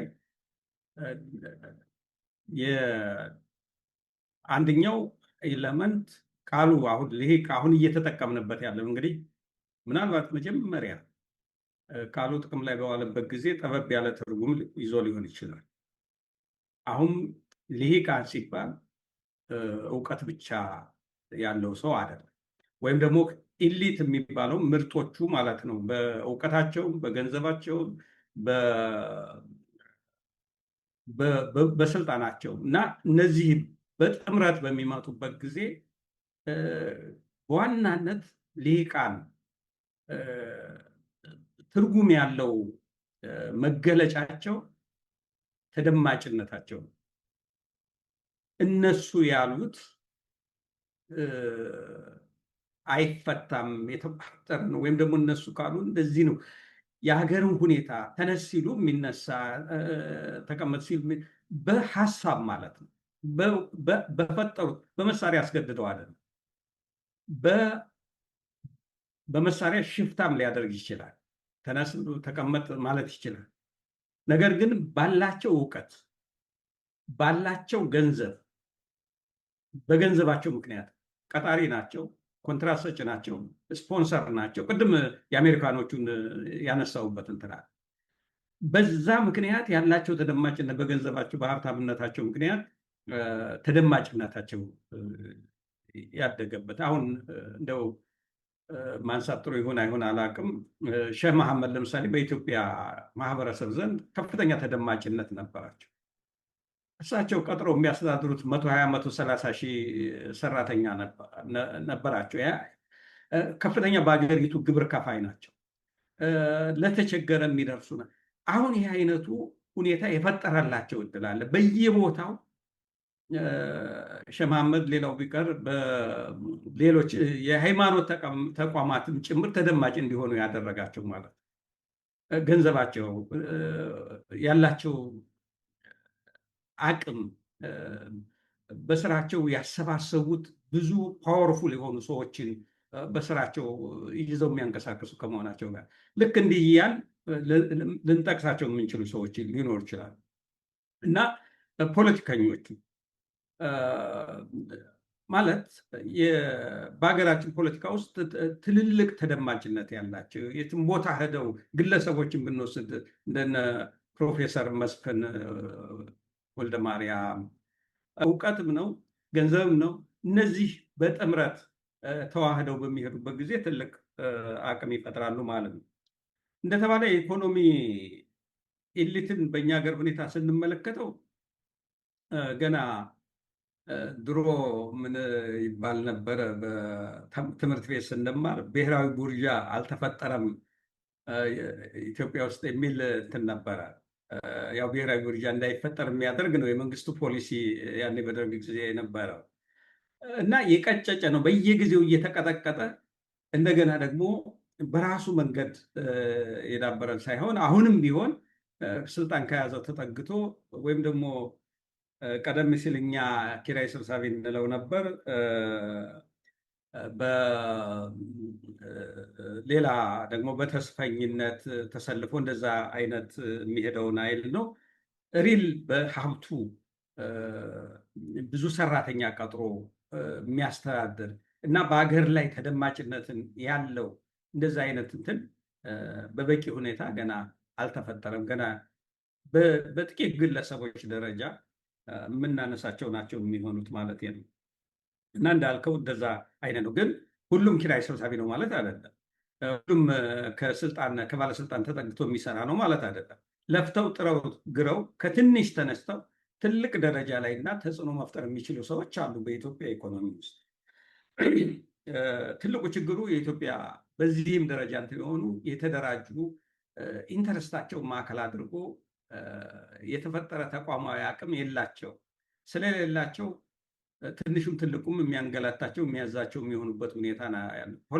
ከፖለቲከኞቹ ተጽዕኖም ራሳቸውን የሚጠብቁበት ሁኔታም የላቸውም እና በዛ ምክንያት በእነሱ በኩል ያለውን ድክመት ብቻ ሳይሆን በጠቅላላው እንደ ማህበረሰብ ያለብንን ችግር መመልከት ተገቢነት ይመስለኛል። አክቲቪዝምን በተመለከተ ዞሮ በማህበረሰብ ላይ ከፍተኛ ተጽዕኖ የሚያሳርፉ ከሆኑ እንደ ፖለቲከኞቹ፣ እንደ ሳይንቲስቶቹ፣ እንደ አትሌቶቹ ያ ደግሞ በተደራጀ መንገድ ስል አንድ ኦርጋናይዜሽን ወይም ፓርቲ ወይም ምናምን ሳይሆን አግሪጌት የሆነ ናሽናል የሆነ ጥቅም የሀገርን ጥቅም የማህበረሰብን ጥቅም ማዕከል አድርገው በዛ ዙሪያ የሚሰሩ ከሆነ ፖለቲከኞችም ናቸው አክቲቪስቶቹ። የጤናን ጉዳይ ከሆነ ሞቢላይዝ የተፈጥሮ ማለት የአካባቢ ጥበቃን ከሆነ በዛ ላይ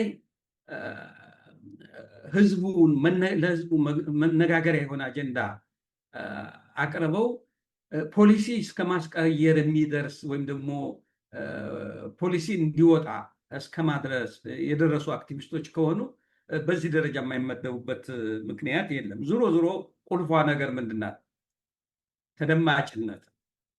ተደማጭነቱ ለማን? ማህበረሰብን በማህበረሰብ ዘንድ ተደማጭ ሆኑ ወይም ደግሞ በማህበረሰብ ህይወት ውስጥ በሀገር ደረጃ በህብረተሰብ ደረጃ ከፍተኛ ለውጥ የሚያስከትሉ ውሳኔዎች እንዲወሰኑ ወይም የሚወስኑ ወይም እንዲወሰኑ የሚያደርጉ ማለት ነው እና በዛ ውስጥ ልንመለከታቸው እንችላለን።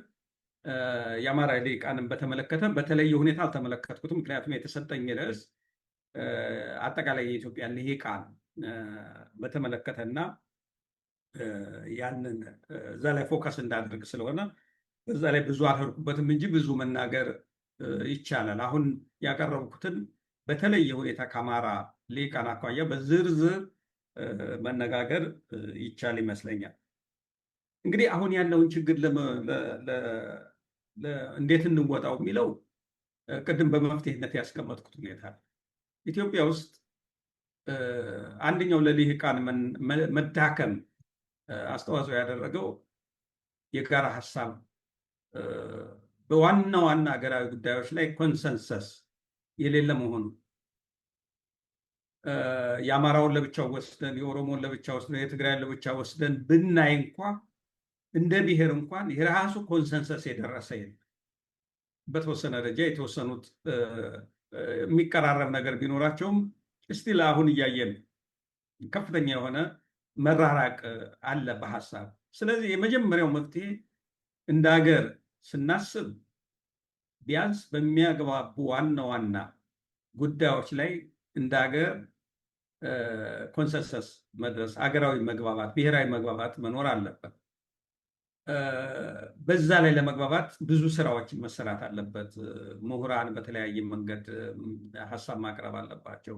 እንደ ብሔርም ደግሞ አማራ፣ ኦሮሞ፣ ትግራይ የሚለውም ደግሞ በየራሳቸው አጀንዳ፣ ለምሳሌ አማራን ብንወስድ የአማራ ማህበረሰብ አግሪጌት የሆነው ፍላጎቱ ምንድን ነው በኢትዮጵያ ውስጥ? በዚህ ላይ ዳር እስከ ዳር ስምምነት አለው። በተለይ በልሂቃኑ ማለት አሁን እየተካሄደ ያለውን ትግል ራሱ ማን ነው የሚደግፈው? ሪሊ ልሂቃኑ ከልብ በመነጨ ሁኔታ እስከምን ድረስ ደግፈውታል የሚለው አጠያያቂ ይመስለኛል።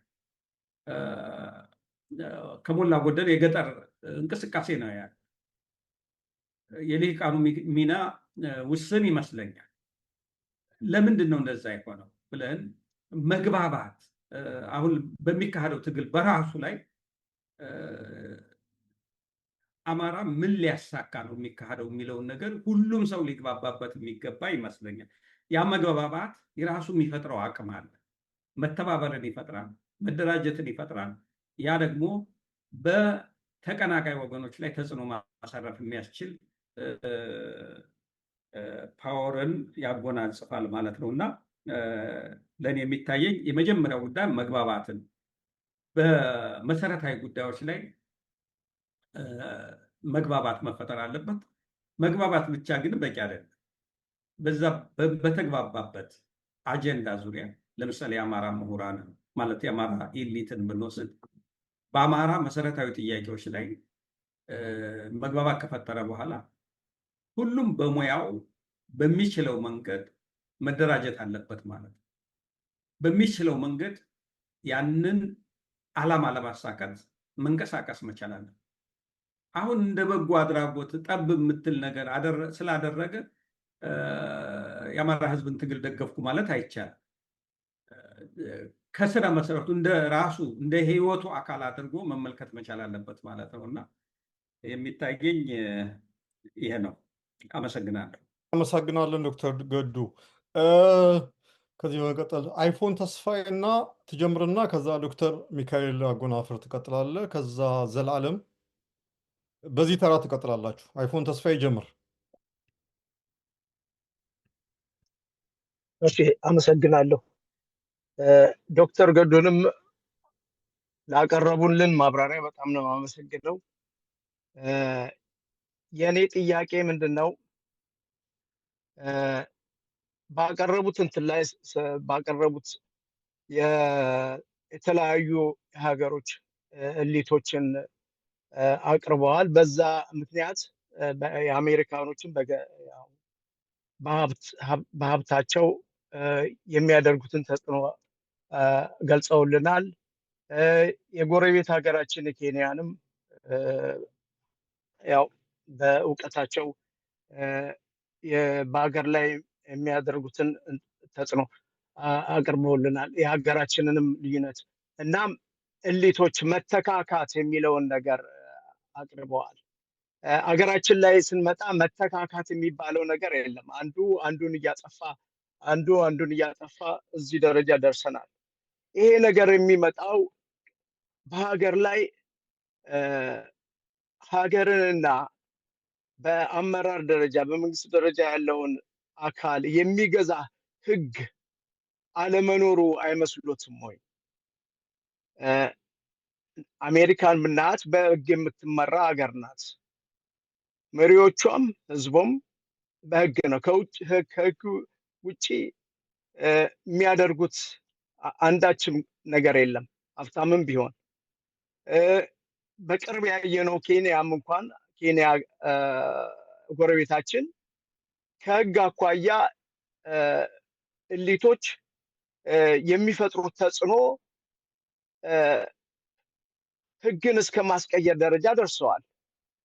ይህንንስ እርስዎ እንዴት ነው የሚመለከቱት?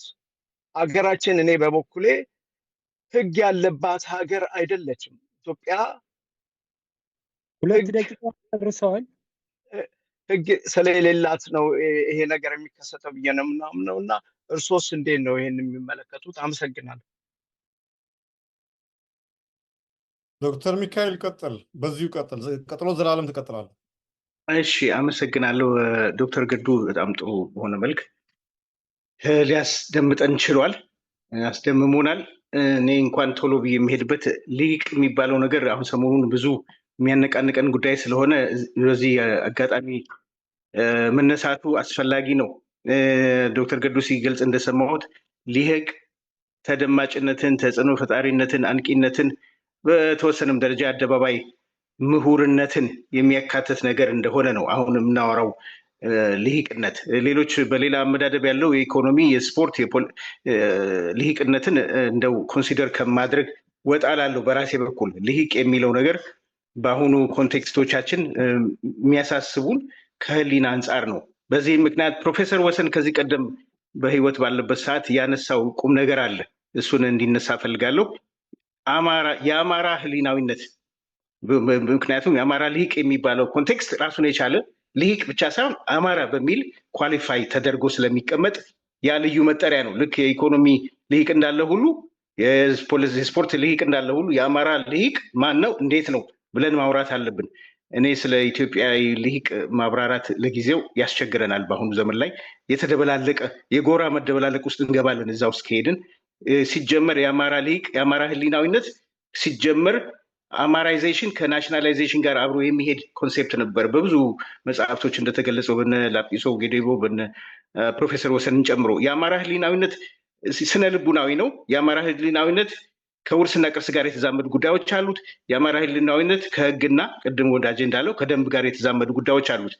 በዚህ ውስጥ የህሊናዊነት ያንን ህሊናዊነት የምንጋራ ሰዎች እና ያንን ደግሞ የምናራምድ መሆን አለብን። ተደማጭ ሆነን የምናራምድ ሰዎች ልሂቃን ተብለን መጠራት አለብን። ምንም እንትን የለውም። እኔ ነኝ ማለት አይደለም። በዚህ የተወሰነ የአማራን ህሊናዊነት የሚወክል አስተሳሰብን ማራመድ በተለይ በአሁን በህልውና ትግሉ ዘመን ደግሞ የበለጠ ዋጋ ያለው ነገር ስለሆነ ፎከሳችንን ወደዛ አቅጣጫ ብናደርግ ብዬ እላለሁ። ደቂቃህን ጨርሰሃል። አሜን። አመሰግናለሁ። ዘላለም ቀጥል። እሺ፣ እግዚአብሔር ይስጥልኝ። እኔ ያው አጭር ለማድረግ እሞክራለሁ። እንዲያው ጊዜያችን ይሄ ሊቅ የሚለው ላይ እንዲያው መውሰዳችን እንደ ጥሩ ነው ብዬ አላስብም። ዋናውን ነገር ትተን እሱን እንዲያው ለቋንቋ ባለሙያዎች ብንተወው። ግን ልሂቅና ሊቅ ይለያያል። ልሂቅ ስንል በእድሜም ሆነ በምን መላቅ መብለጥ ማደግ ማለት ነው እና ሊቅ ስንል ግን በእውቀት ከኖሌጅ ጋር የተያያዘ ነው ብዬ ይሄን አልፍና ከዛ በተረፈ ግን እኔ አሁን አማራ ክልል ያለው የትጥቅ ትግል ላይ የተማረ ሰው የለም የሚለው ነገር አቶ ገዱ መረጃ አለ ወይ? እኔ ምክንያቱም ብዙዎቹ ያው ተምሮም ስራ ስለሌለ እንዲያውም የተማረ ኃይል ያለበት በታሪክ ለመጀመሪያ ጊዜ ሳይሆን አይቀርም ብዙ ያው ገበሬውም ወጥቷል። ሁሉም ነው ራስን የማዳን የህልውና ጥያቄ ስለሆነ ሁሉም በተሰማራበት ከገበሬም ከመምህራንም ከሐኪምም ከሁሉም ያለው በቃ የገባቸው ህልውናችን አደጋ እንደወደቀ ያወቁ በሙሉ ወደ በረሃ ወጥተዋል እና እንዲያው አንዳንድ ጊዜ ስንናገር መረጃ ይዘን ስታስቲክስ ይዘን ሲሆን ጥሩ ነው ብዬ አስባለሁ። እሱ አካሄዱ እኔ ትክክል ስላልመሰለኝ ነው።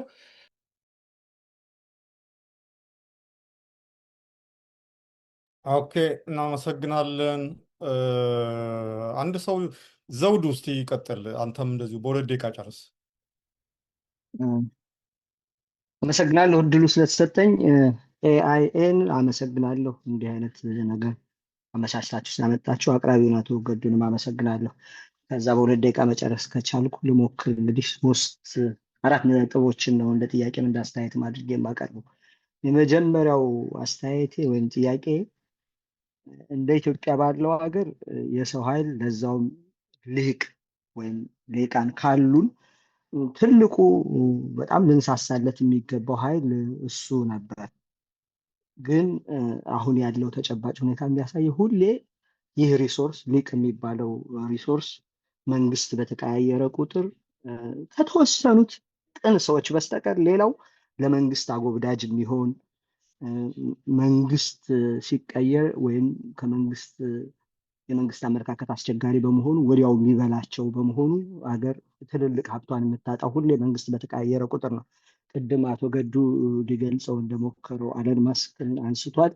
እዚህ ሀገር ላይ ግን ብናይ አሁን በቅርብ ጊዜ በህይወት የሌሉት ለ100 ዓመት ኖረው እንደነ አለን ግሪንስፓ አይነቶቹ ሊቆች ግን ወጥተው መድረክ ላይ በተናገሩ ቁጥር ዲሞክራትን የሚንገስ ሪፐብሊካን የሚንገስ የሚታየው ትልቁ ስቶክ ማርኬት እና ኢኮኖሚው እንኳን እነዚህ ሰዎች በሚያደርጓት የ2 የ3 ደቂቃ ንግግር ከፍና ዝቅ ሲል የሀገር ኢኮኖሚ ሲቀያየር እና የነበርና እንደዛ አይነት ሰዎችን ለማፍራት እንደ ጥያቄ ነው የማቀርበው። አሁን ልሂቃን የሚባሉ ሰዎች ብዙ ጊዜ ትልቅና ወሳኝ ቁልፍ የኢትዮጵያ ሀብቶች መሆናቸውን ካወቁ ለስልጣን ከመጓጓት ወይም አጎብዳጅ ከመሆን ወጥተው ሊያተርፋቸው የሚችለውን ስትራቴጂ ራሳቸውም እንዲንቀሳቀሱ እኛ ሊቅ ያልሆነው ሰዎች ደግሞ እነዛ አይነት ሰዎች ለዘመን መሻገር እንዲችሉ ወይ የቲንክ ታንክ ማህበራት በደንብ ተደራጅተው ተፈጥረው ማንም መንግስት በመጣ ጊዜ ሁሉ ቶሎ ከመታረድ ሊድኑበት የሚችሉትን መንገድ ማመቻቸት።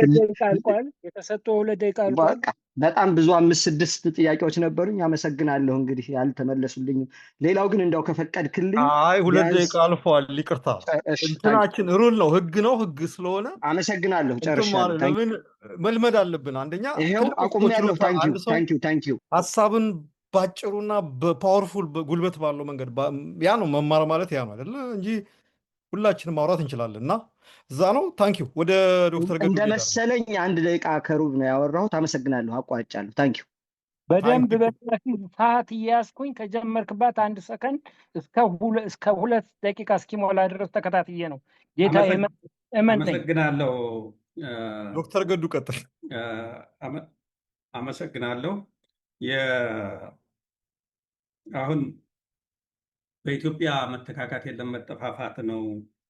ይሄንን ያመጣው ህጉ አይሆንም ወይ? አሁን በአሜሪካን ሀገር ህግና ስርዓት አለ። የጎረቤታችን ኬንያም የተባለው ዞሮ ዞሮ ህጉ ማዕከል አድርገው ስለተንቀሳቀሱ ነው። የኛ ሀገር ይሄ ስለሌለ አይሆንም ወይ ያሉት አቶ ተስፋዬ ትክክል ነው። ትልቁ ችግር ከህጉ በስተጀርባ ያለውን ብንመለከት ነው። ህግ እኮ ኢትዮጵያ ውስጥ አለ። ህግ የበለጠ አቢዩዝ እየተደረገ የመጣበት ሁኔታም ልናይ እንችላለን። ዋናው ምንድን ነው? በኢትዮጵያ ለምሳሌ ህገ መንግስት አለ። በህገ መንግስቱ ላይ ግን ኮንሰንሰስ የለም። ይሄ የአሜሪካ ሀገር ህግ እኮ የተመሰረተው ምናልባት ብዙዎቻችሁ ፌዴራሊስት ፔፐር የሚባል እንትናቸውን ክርክራቸውን የያዘ አሜሪካ ህገ መንግስት ሲረቀቅ እና እስከ ሂደቱ ጠቅላላ ፕሮሰሱ አሁን ራሱ እንግዲህ ከ200 ምናምን ዓመት በኋላ ትምህርት የሚሰጥ ነው።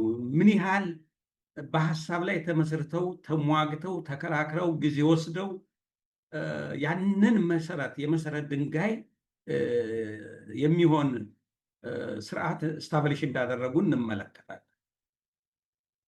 መጨረሻ ላይ ምንድን ነው የሆነው? እንደዛ ተከራክረው እየተግባቡ ሄደው ነው የጨዋታ ሜዳውን ስታብሊሽ ያደረጉት። ከዛ ወዲህ ያለው ህግ ከዛ ላይ የሚመሰረት ሁሉም የሚያከብረው ከዛ ቢያፈነግጥ ደግሞ አብዛኛው የተስማማበት ስለሆነ ያፈነገጠው በህጉ መሰረት የሚያዝበት ሁኔታ ተፈጠረ።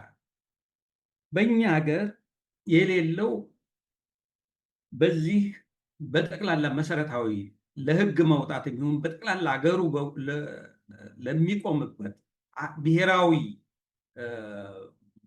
ሀገረ መንግስቱ የሚገነባበት ጀምሮ የሚወጡ ህጎች በጋራ መግባባት የተደረሰባቸው በሊቃኑ ዘንድ መግባባት የተደረሰባቸው ባለመሆኑ ምክንያት በእያንዳንዱ ልዩነት አለ። ልዩነት በመኖሩ ምክንያት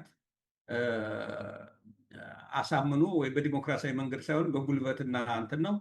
ስለዚህ የሚመቸውን ይይዛል፣ የማይመቸውን ተጠያቂነትና የህግ የበላይነት የሚባል የለም በሀገራችን። ትክክል እና ህጉ ራሱ ህግ አለማክበር ሳይሆን ህጉ የሚቆምበት መሰረት ገና በአግባቡ ኢትዮጵያ ውስጥ ብሔራዊ መግባባት ያስፈልጋል የሚባለው ከዚህ የዚህ አይነቱ ሁኔታ ለመፍጠርም ነው። ከዛ አንጻር ብናየው የሚል ነው። እንግዲህ አማራ ልሂቃንን በተመለከተ የተለያዩ ነገሮች ተነስተዋል። መጀመሪያ ከትግሉ አኳያ ልክ ነው። የአማራ ህዝብ አሁን እየደረሰበት ካለው ግፍ አኳያ ተቆርቋሪው ብዙ ነው። ነገር ግን የመጨረሻውን የሚከፈለውን ለመክፈል የተዘጋጀውን ስንወስደው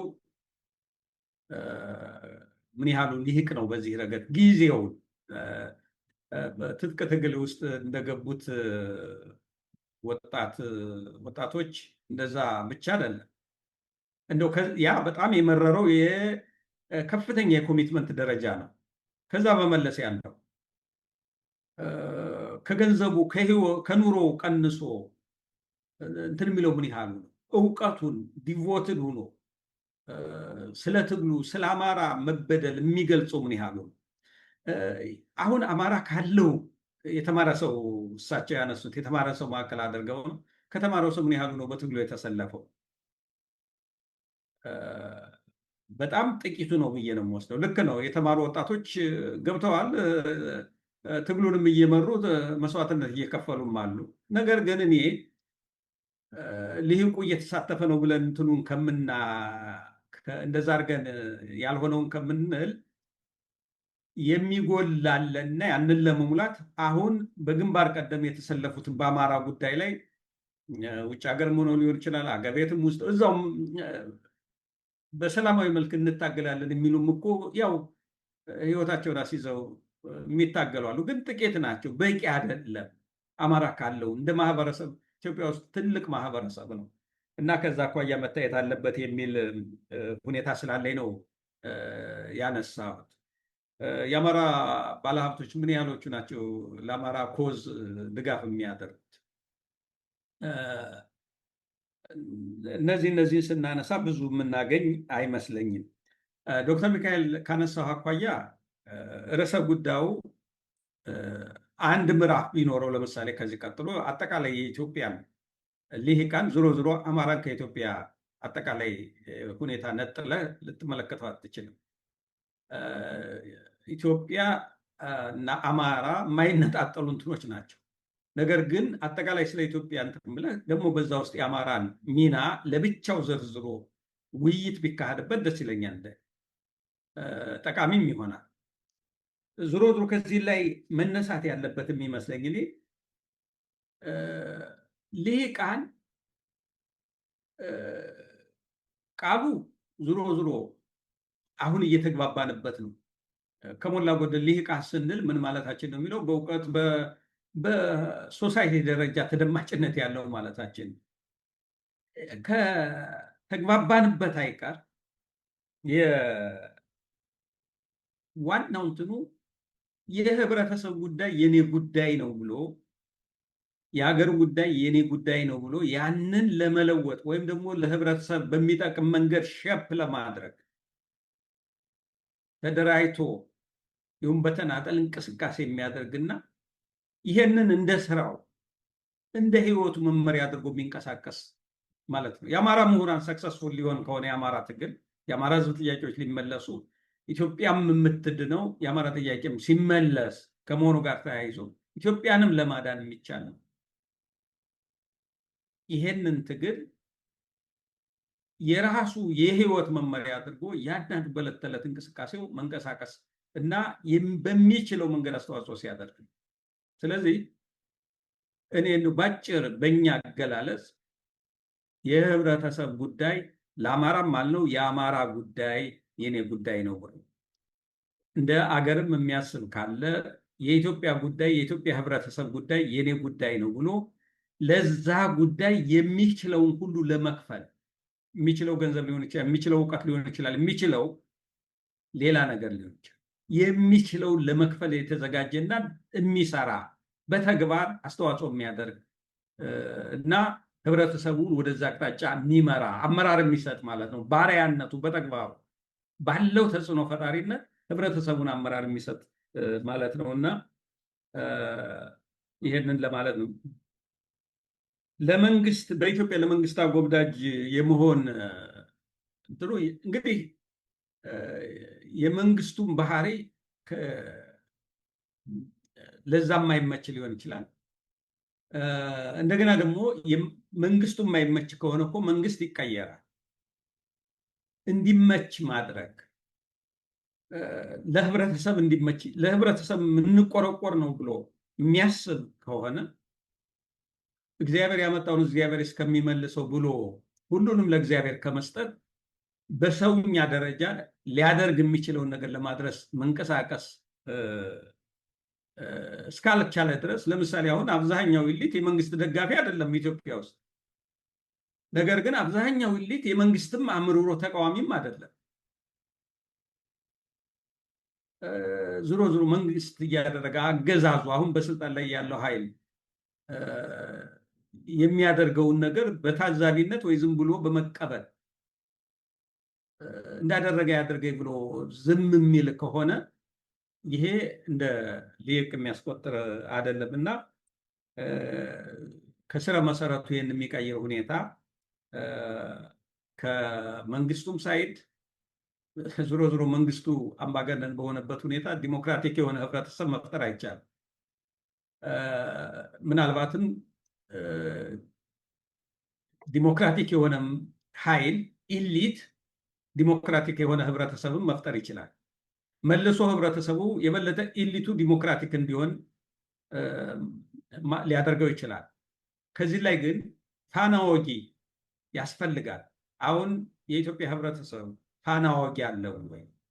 ዲሞክራቲካሊ መንግስትን ህብረተሰቡ እንዲገራው የሚያደርግ ዲሞክራቲክ የሆነ ቫልዩ ያለው ራሱ እንደ ሻማ መቅለጥ ዝግጁ የሆነ ኃይል ምን ያህል አለ የሚለው እሱ ላይ ነው መነጋገር ያለብን እንጂ ትግሉንም እየታገሉ አሉ፣ መስዋዕትነት እየከፈሉ አሉ፣ ግን በቂ አይደለም። ሌላውም ሊያግዛቸው ይገባል። ሌላውስ ምን ይስራ? መሰለፍ አለበት በሚችለው የሚለውንም አብሮ እንዲያዝልኝ ነው የምፈልገው። ይህንን ለማለት ነው። አመሰግናለሁ።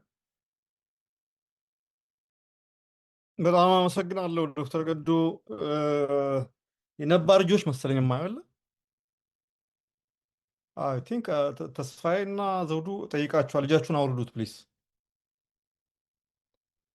ሌላ አዲስ እንትን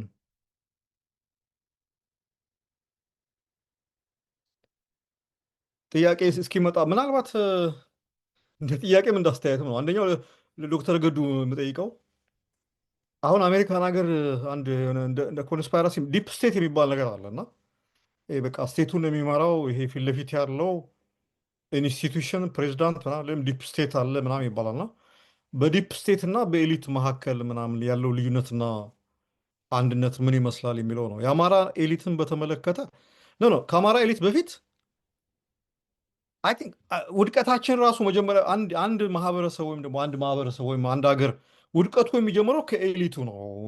ያሳግማቱ ምናምን የሚባል ነገር አለ አይደል? እንደዛ ነው እና ኢትዮጵያ ውስጥ አሁን ያለው ውድቀት ትልቁ እንትኑ መኖሩን የምታየው ኤሊቱ ፌል ሲያደርግ ነው። ኤሊቱ አንደኛ እንትኑ ሲጠብ ሀገራዊ አጀንዳ ሳይኖረው ሲቀር ሶሳይቲ መምራት አቅቶት በግል በአነስተኛ በጣም በወዳደቁ ነገሮች ላይ ጊዜውን ሲያጠፋ ስታይ ምናምን ነገር ሶሳይቲ እየወደቀ ነው። ወይም ደግሞ አንድ ሶሳይቲ ፌል አደረገ ይባላል። እንዲያውም ብዙ ጊዜ የሮማን ኢምፓየር አንዱ ትልቁ ሲቪላይዜሽን አሁን የሮማ ኢምፓየር ብትለው ኦቶማን ኢምፓየር ውድቀቱ የሚጀምረው ከኤሊቱ ነው፣ ከልሂቃኑ ነው። ጦር ሜዳ አይደለም የተሸነፉት። በነገራችን ላይ ልሂቃኖቹ ኮራፕት መሆን ጀመሩ እና ይሄ መበስበስ፣ የኤሊት መበስበስ የሚባለው ነገር ማለት እየበሰበሰ ልሂቃኑ ሲመጣ ሶሳይቲውም እየበሰበሰ ያ ሲቪላይዜሽን ስሎሊ አለ ጦርነት ኮላፕስ ያደርጋል። እና ኢትዮጵያ ውስጥም አይ ቲንክ ላለፉት 40-50 ምናምን ዓመታት ያየነው ነገር እሱ ነው። ቅድም አንድ ጥያቄ ተጠይቀዋል። ኤሊት እንዴት ማብቃት አለብን? በነገራችን ላይ በትምህርት በምናምን የሚመጣ ነገር አይደለም። ኤሊት የሚባል ነገር በትምህርት ይሄ ኤሊት መፍጠር አለብን ኤሊት እንፈጥራለን አይፈጠርም። ራሱ ሰልፍ ሜድ ነው። ብዙ ጊዜ አሁን ለምሳሌ ፕሮፌሰር መስፍንን ተመልከቱት። እሱ ሂወዝ ከተማረበት አኳያ እንትን ካለበት አኳያ የአካዳሚክ ሰው ነው፣ ግን በፖለቲካው ላይ ኮንሲስታንት ነው። የመጡትን አራቱን ከኃይለሥላሴ ጀምሮ ደርግ፣ ወያኔ ምናምን የነበሩት እንትኖች ኮንሲስታንትሊ ሲተችና ነገሮች እንትን ሲል ነበር እና የመደመጥ ጉልበት ነበረው። እንዲያውም እሱ ከኤሊት አልፎ ኢዲዮሎግ ነበረ። በቃ የተደማጭነት መጠኑ በተለይ ኢትዮጵያ የአንድነት ኃይል የሚባለው በቃ እሱ ነበረ ሊቀ ጳጳሱ ፓትሪያርኩ ማለት ይችላል። ያን ጊዜ እንትን የነበረው እንትን ነው እና የእሱን የፕሮፌሰር መስፍንን እንትን ስታየው የራሱን ነው ክሬት ያደረገው። ማንም ፈጥሮት አይደለም፣ ወይም ደግሞ የሆነ በተማረበት ትምህርት ወይም በተማረበት ስልጣን ኖሮት ሰልፍ ሜድ ነው የሚሆነው ምናምን ነገር እና ኤሊት በዛ መንገድ ነው የሚፈጠረው። ሪስክ መውሰድ መቻል ያለበት አሁን መስፍን አሁን ሪስክ መውሰድ መቻል አለበት። ኤሊት መሆን ያለበት ሰው ዲግሪ ያለው ተማሮ የተማረ የለቀቀ ምናምን ብዙ ትልቅ ቦታ ያለው ምናምን ብቻ ሳይሆን ያ ሶሳይቲው ለገባበት ችግር እንትን ለማድረግ መጋፈጥ የሚችል መሆን አለበት። ኮንፍሮንት ማድረግ የሚችል መሆን አለበት። ለመደመጥ አንደኛው እሱ እንትኑም ያስፈልጋል። ኤግዛምፕለሪ መሆን መቻል አለበት እና እነዚህ ነገሮች እንትን ለማድረግ ነው። የአማራ ኤሊትን እንትን ውጣ ውረድ ስናየው በጣም ነው። በተለይ በዚህ በ20ኛው ክፍለ ዘመን የሚገርም አይነት እንትን ነው። ኢትዮጵያ ውስጥ የመጡ ለውጦች የመጡ ችግሮች በሙሉ የአማራ ኤሊትን ሳይገርፉት ሳያጠፉት ያለፉበት ጊዜ እንትን የለም። ጣሊያን የመጣ ጊዜ መጀመሪያ ያጠፋው የአማራ ልሂቃንን በአብዛኞቹ አማሮች ናቸው። የአማራ ልሂቃን የሚለው ለዛ ነው። እነዚህ ብላክ ላይን ሙቭመንት የሚባሉት ማለት ነው። እነ በሻ እነ መላኩ በያን በጣም እንትኖቹ ማለት ነው። እነሱን ነው ያጠፋው መጀመሪያ የተማሩትን። ይሄ ቅድም ገዱ ጃፓናይዘርስ ተብሎ እንትን ያሉትን የመጀመሪያው ከጣሊያን በፊት የነበሩ ምሁራን በሙሉ ኢሬዝ ነው ያደረገው። ምንድን ይባሉ አጠፏቸው፣ ዲሊት ነው ያደረጓቸው። ከጣሊያን በኋላ ያው መንግስቱ ነዋይ ደግሞ ግርግር አለ። አርበኞቹን በሙሉ ዲሊት አደረገ። ከመንግስቱ ነዋይ በኋላ ደግሞ ደርግ መጥቶ ከ60ዎቹን በላይ ደግሞ ወጣቱን ጭምር ማለት ነው። በአብዛኛውም በከተማ የተረሸነው የተገደለው ከ60-70-80% እንትን ነው የአማራ ወጣት የአማራ ኤሊት የአማራ ሊቅ የሚባለው ነው።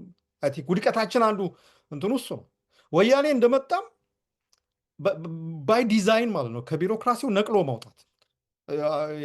የዩኒቨርሲቲዎቹ 40ዎቹ ምሁራን እንግዲህ ከዶክተር መኮንን ድልጋሳ በስተቀር 39ኙ በሙሉ አማሮች ናቸው እና ኮንቲኒየስሊ ኢትዮጵያ ውስጥ የሚመጣ እንቅስቃሴ በሙሉ የአማራን ኤሊት ወይ ያገለዋል ወይ ደግሞ የማይሆን አይነት እንትን አድርጎ ወይ ይረሽነዋል ወይ ያጠፋዋል። እና በዛ የተነሳ ነው አሁን ኮምፓሱ የጠፋበት እንትን የሆነው አሁን አማራ ሶሳይቲ አሁን ብዙ ጊዜ ሳይሆን እንትኑ ጠፍቶብናል። ኮምፓሱ አገር የገነባ መገንባት የቻለ እንትን ነው። እንዳላበዛው ከተናገሩ የበለጠ እንዳላወራ እጅ ያወጣ ሰው መስፍን እዚህ ጋር ምናልባት ይሄ እጅ ለማውጣት የተቸገሩ ሰዎች ካሉ አንዳንዴ በስልክ የሚጠቀሙ ስለማይላቸው አንሚዩት አድርጋችሁ ራሳችሁን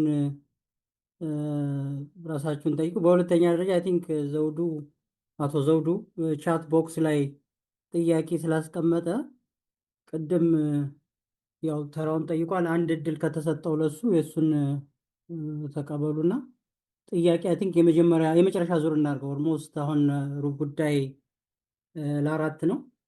ጥያቄ ተቀብለን አይ ቲንክ በዚህ ውይይት ይደረግበት መልካም ነው። ኦልሞስት 2 አወርስ ይሞላል። 14 ደቂቃ ነው ያለ ነው። ኦኬ ዮሴፍ ትጀምራለህ። ቀጥሎ ቅድም የጠየቀው 2 ደቂቃ ይጠቀማችሁ ትላለህ። ዮሴፍ ቀጥል። እሺ ይሰማል? አዎ ቀጥል። እሺ በጣም አመሰግናለሁ ለተሰጠኝ እድል። ዶክተር ገዱንም አመሰግናለሁ ላቀረብከው ትንተና። አንድ ነገር መጠየቅ የምፈልገው እስካሁን የአማራ ኢሊት ኢትዮጵያን ለማቆየት ኢትዮጵያ እንድትቀጥል ሲያደርግ ቆይቷል። የሌሎችን ኢሊት ካየ ነው ከፕሮጀክታቸው አንጻር ወይም ከኦብጀክቲቫቸው አንጻር ኢትዮጵያን ለማፍረስ እና ሌላ ኤትኒክ ስቴት ለማቋቋም ነው። የትግራይንም ብንለው የኦሮሞንም ብንለው ሌሎቹንም የሶማሌን ብንለው የኤርትራን ብንለው ኢትዮጵያ ላይ የመጣው ይሄ ነው። ይሄ ፕሮጀክት እስካሁንም ኦፒዲዮ ስልጣን እስከሚመጣ ድረስ የዚህ ፕሮጀክት ውጤት ነው ብዬ ነው እኔ የማምነው። ለምሳሌ ኦፒዲዮን ኢምፓወር ማድረግ ኢትዮጵያን ሴቭ ያደርጋል። አብይ በተናገራቸው ንግግሮች ኦፒዲዮ ፓወር ከተደረገ የኦሮሞ ናሽናሊዝም ጥያቄ መገንጠሉን ያቆማል ተብሎ እድል ተሰጠው። እድል ተሰጥቶት ምንድን ነው ያደረገው? አማራን ጭፍጨፋን የገባው አገር ማፍረስ ነው፣ ሌላ ሀገር ማዋለድ ነው። ስለዚህ የብሔራዊ መግባባት በሌለባት ሀገር የአማራ ኢሊት ይሄን ሁሉ እየከፈለ ህዝቡን እያስከፈለ መቀጠል ይገባዋል ወይ? ሌላ ኦልተርኔቲቭ የለም ወይ? ኢትዮጵያ ባትቀጥልስ የራሳችንን መንግስት አቋቁመንስ ህዝባችንን ማዳን የለብንም ወይ? ይሄንን ጥያቄ ኮንፍሮንት ማድረግ አለብን። በፊር ውስጥ ኢትዮጵያ ውስጥ ብቻ ነው የኛ ህይወት የተወሰነው ብለን ለምንስ እናምናለን? ኢትዮጵያ ሃይማኖት አይደለም። አማራ ህዝብ ነው። ህዝብ ይቀጥላሉ ጊዜ። ለመቀጠል ደግሞ የሚያስፈልገውን ነገር ማድረግ አለ። ሌሎቹ ካልፈለጉ አስገድዶ ኦሮሞን ኦር ትግሬን ኦር ሶማሌን አማራ ኢትዮጵያዊ ማድረግ አይችልም። ካልቻልን ካልፈለጉ የራሳችንን ማናቋቁምበት እና የራሳችንን መንገድ ማንሄድበት ምን ምክንያት አለን? ታሪክም የሚያሳየው ይሄንኑ። ኦኬ፣ አንድ 2 ሰከንድ ልጠቅልለውና ዩጎዝላቪያ እና ሶቪየት ዩኒየንም እንደፈረሱት ልንፈርስ እንችላለን ከአሁኑ ካላሰብንበት ለማለት ነው። ጨርሻለሁ።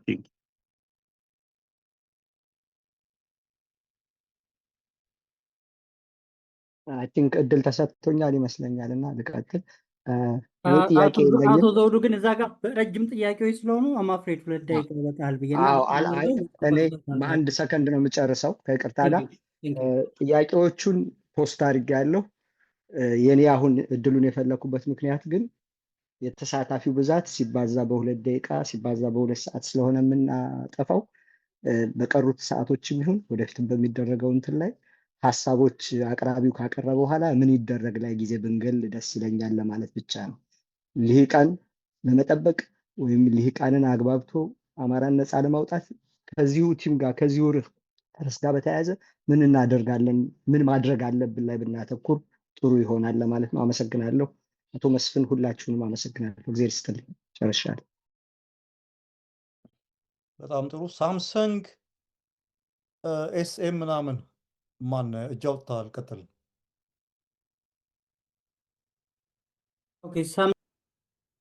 ማስታወቂያሊዛችን ብዙ ስለ ፍሪጅ የገባሁት ዶክተር ገዱ ባደረገው ላይ በደንብ ሰምቻለሁ። ብዙ በጠየቁ ሰዎች ላይም ብዙ ጥያቄዎች ተመልሰዋል። ግን አንድ ጥያቄ ለዶክተር ገዱ መጠየቅ እፈልጋለሁ። በእርግጥ የእሳቸው መልሱ ላይ መልሱት ይችላሉ። ብዙ የአማራ ምሁራን መሬት ላይ ያለውን ትግል ሲደግፉ አናይም። ጆሮ ዳባ ልበስ ብለው ቤታቸው ድረስ የተቀመጡ ይመስላሉ ሁኔታዎች። የሚደግፉም 10%ም ካሉ ዲፕሊ ወርደው ማገዝ ያላቸውን ችሎታና ያላቸውን እውቀት መሬት ላይ አውርደው መስራት ሲገባቸው መሪ ካልሆነ እያሉ ብዙዎቹ ምሁራን ስብስቦች ሲያምፁና ሲያጻምፁ እናያለን። ይህን የተቻፈፈን ነገር እንዴት ነው ማስተካከል የሚቻለው? እኛ ካልነካነው እኛ ላይ ካላወካነው በስተቀር ትግል የለም ከሚለው ወጥተው መሬት ላይ ህይወታቸውን እየሰጡ ያሉ ራሳቸውን አሳልፈው የሰጡ ወገኖች አሉ። እነሱንስ አግዞ ወደ የፈለገው ጎዳና ለማድረስ ብቁ የሆነ ችሎታ ያላቸው ምሁራኖች እንዴት ነው ዲፕሊ መግባት ያልቻሉት? በዚህ ላይ ምን አስተያየት አለው ዶክተር ገዱ? አመሰግናለሁ። እኔም አንድ ልጨምርና አንድ ጥያቄ በዚሁ መልሳለን። ማጠቃለያውን ሰጠ። አይ ቲንክ በዚህ ብንዘጋው ይሻላል። ምንድን ነው የምጠይቀው? አሁን አቶ አስፋ ባለው ላይ ተጨማሪ አይነት የሚመስል ጥያቄ ነው። በተለይ እዚህ የአማራ ትግል መሬት ላይ ያለው ትግልን በተመለከተ በአጠቃላይ አገር ቤት ያለውም ኢሊት በተለይ ስፔሲፊካሊ ደግሞ እዚህ ዲያስፖራ ያለው ኢሊት ኮንትሪቢሽኑ በመጥፎ በሚጎዳ መልኩ ነው። የኢንተሌክቹዋል ሰፖርት ሲያደርጉ አይታዩም። ከዛ ውጭ ይሄ ሚሊተንት አይነት አፕሮች ነው ያለው። ያ ደግሞ መሬት ላይ ያለውን ትግል እንግዲህ ምን ያክል በመጠኑ እንደጎዳው ሁላችንም እናውቃለን። ይህን ነገር ትተው ፖዚቲቭሊ እንዴት ነው አስተዋጽኦ ሊያደርጉ የሚችሉ የሚለውን ያንንም አያይዘህ ብታጠቃልል መልካም ነው። ቴንክ በጣም ጥሩ ዶክተር ገዱ ቀጥሉ።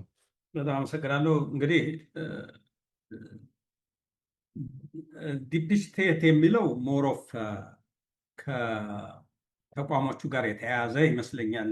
ማለት ለምሳሌ የሀገሪቱ ፓርላማ አለ፣ የሀገሪቱ ሴኔት አለ፣ ፕሬዚዳንቱ አለ፣ ሚኒስቴሮቹ አሉ፣ ተቋሞቹ አሉ። አሁን በዚህ በጠቅላላ ይሄ የአሜሪካን ጉዳይ የሚወስን አካል ነው በሙሉ ይህንን ከወሰነ። እዛ ግን ደግሞ የደህንነቱ፣ የመከላከያው እዛ ውስጥ ደግሞ በዛ ውስጥ ዌል ኤክስፔሪንስድ የሆኑ ሰዎች ፕሬዚዳንቱ የወታደራዊ ባለሙያ ወይ የደህንነት ባለሙያ አይደሉም። ያንን ፈትፍተው የሚያጎርሷቸው ሰዎች አሉ። በእነዚህ ተቋሞች ውስጥ እጅግ የዳበሩ ተቋሞች ከመሆናቸው አኳያ ዝሮ ዝሮ አልቲሜትሊ የመንግስት ውሳኔዎች የሚወሰኑት ከነዚህ ተቋሞች በሚመጣው ነው። በተለይ የሀገርን የመጨረሻውን ጉዳይ በተመለከተ ለመወሰን እና ዲፕ ስቴት ሜይንሊ ከነዚህ ተቋሞች ጋር በተያያዘ ይመስለኛል እንትኑ። በሌላ መልኩ ግን አሜሪካ ፎርቹኔትሊ ብዙ ባለቤት ያላት ሀገር ብዙ ባለቤት ያላት ሀገርና አሁን በፓርላማ ደረጃ ያለ በሴኔትም በህዝብ ተወካዮችም ያለውን ሰው ረጅም ጊዜ በዛ ሲወርድ ሲዋረድ ምናልባትም አባቱ እናቱ ቀደም ሲል የሆነ ሊሆን ይችላል። ስቴቶቹ ባለቤቶች ናቸው። ለስቴታቸው ውክልና የዛ ህዝብ ድምፅ ነው።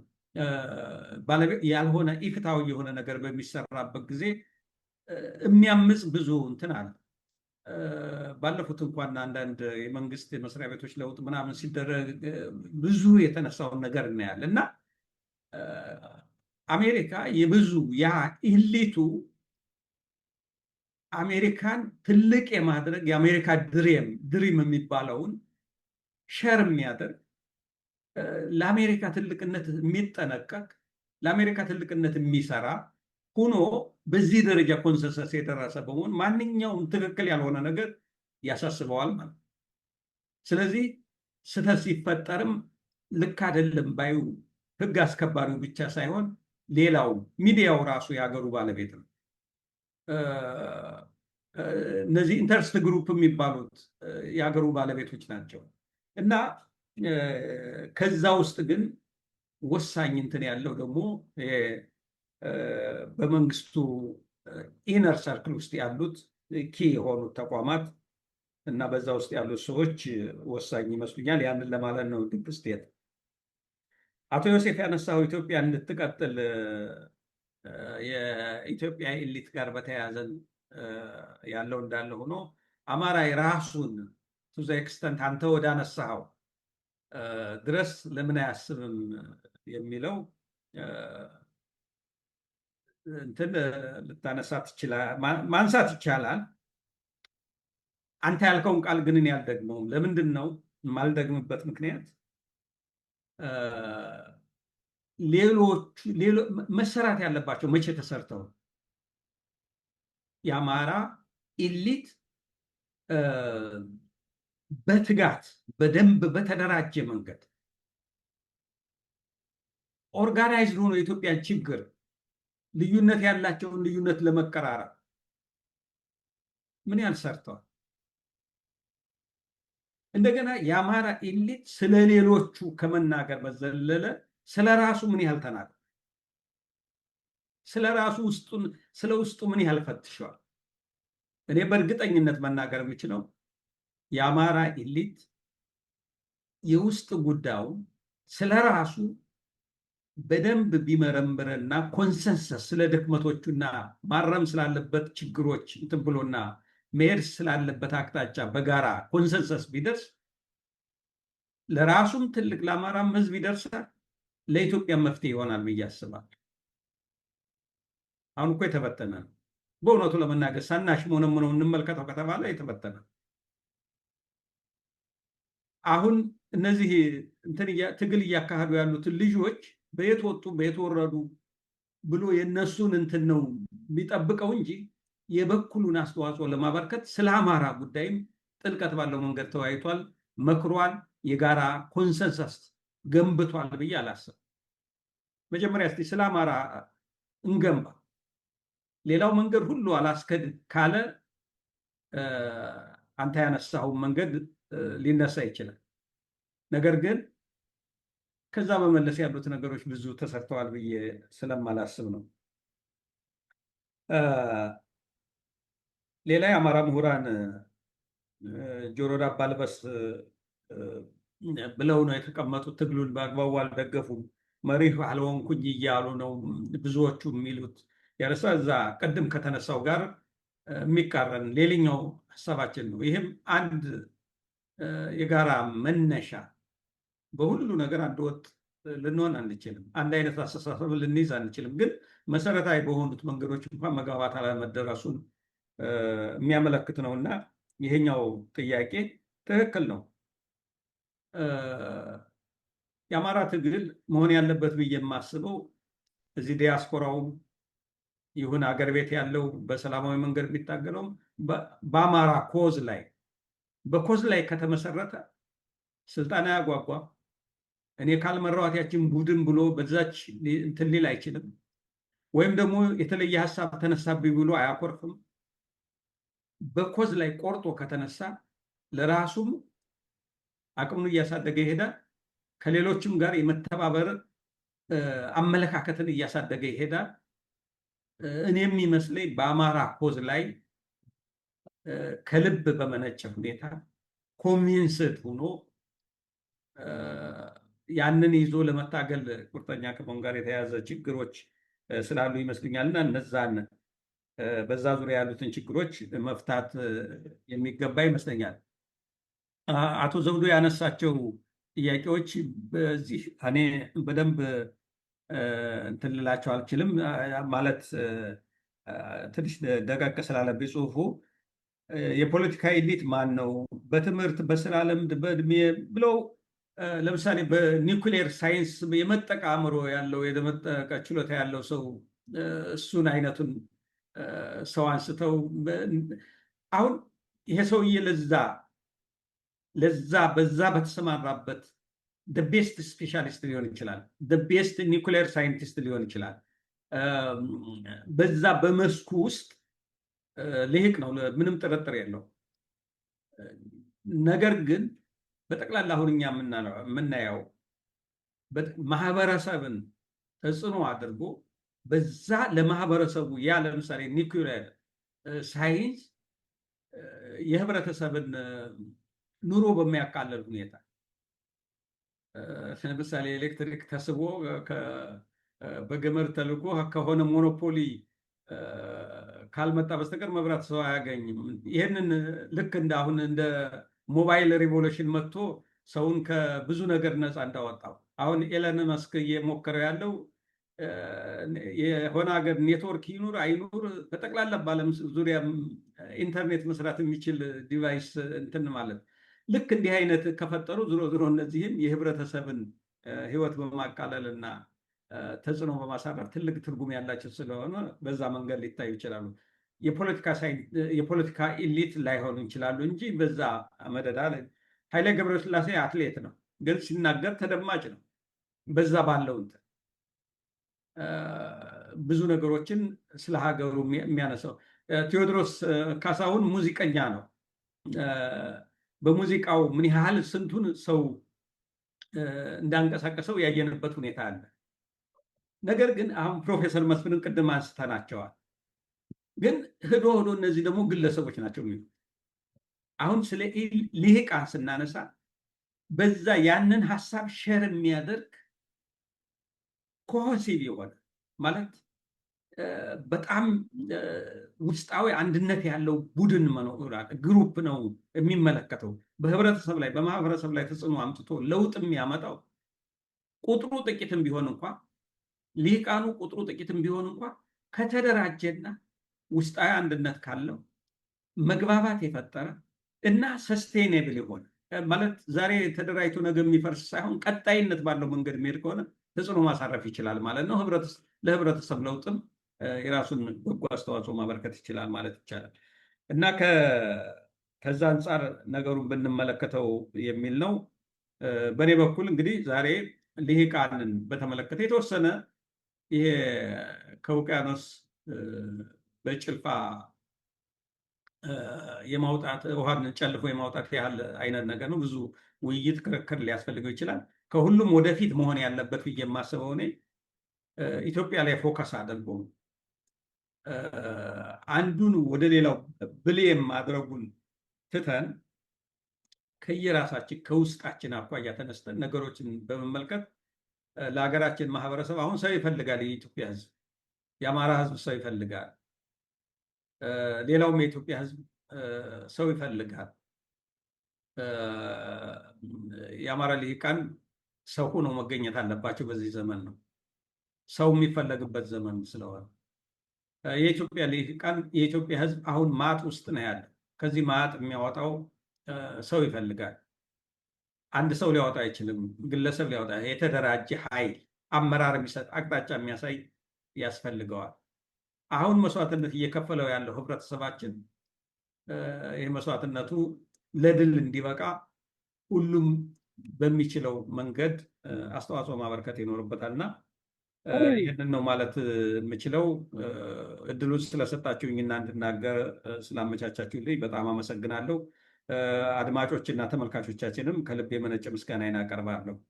አመሰግናለን ዶክተር ገዱ እንዲሁም ተሳታፊዎች።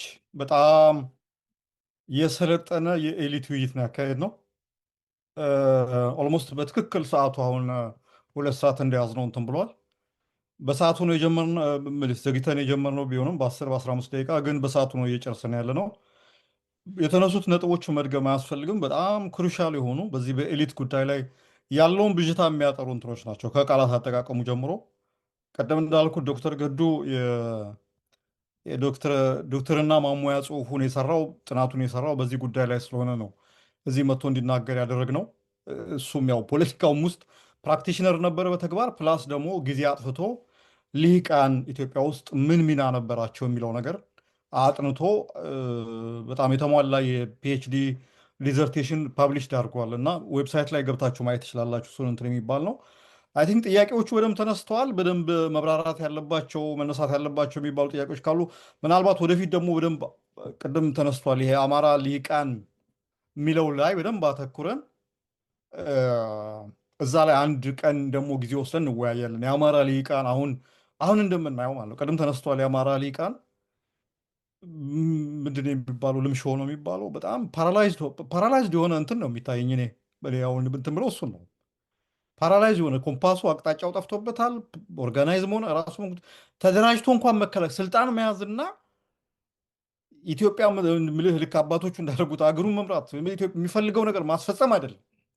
የሚፈጸምበትን ጥቃት ለመከላከል እንኳን ለመደራጀት ምን የሚባለው በጣም ሲዳዳው ነው የምናየው እና በጣም የሚገርም አይነት ሁኔታ ውስጥ ነው ያለ ነው እና ይሄ በደንብ ተነስቶ ሪፍሌክት ሊደረግበት ይገባል። ወደፊት እናነሳዋለን። ዛሬ የተነሱት ነገሮች በጣም ለመነሻነት በጣም አስፈላጊ ናቸው። ሁላችሁም ሲቪላይዝ ሆነ ስለዚህ ጥሪያችን አክብራችሁ ስለመጣችሁ በጣም እናመሰግናለን። ይሄ የመጀመሪያ ነው። ተከታታይ ውይይቶች ለማካሄድ እያሰብን ነው።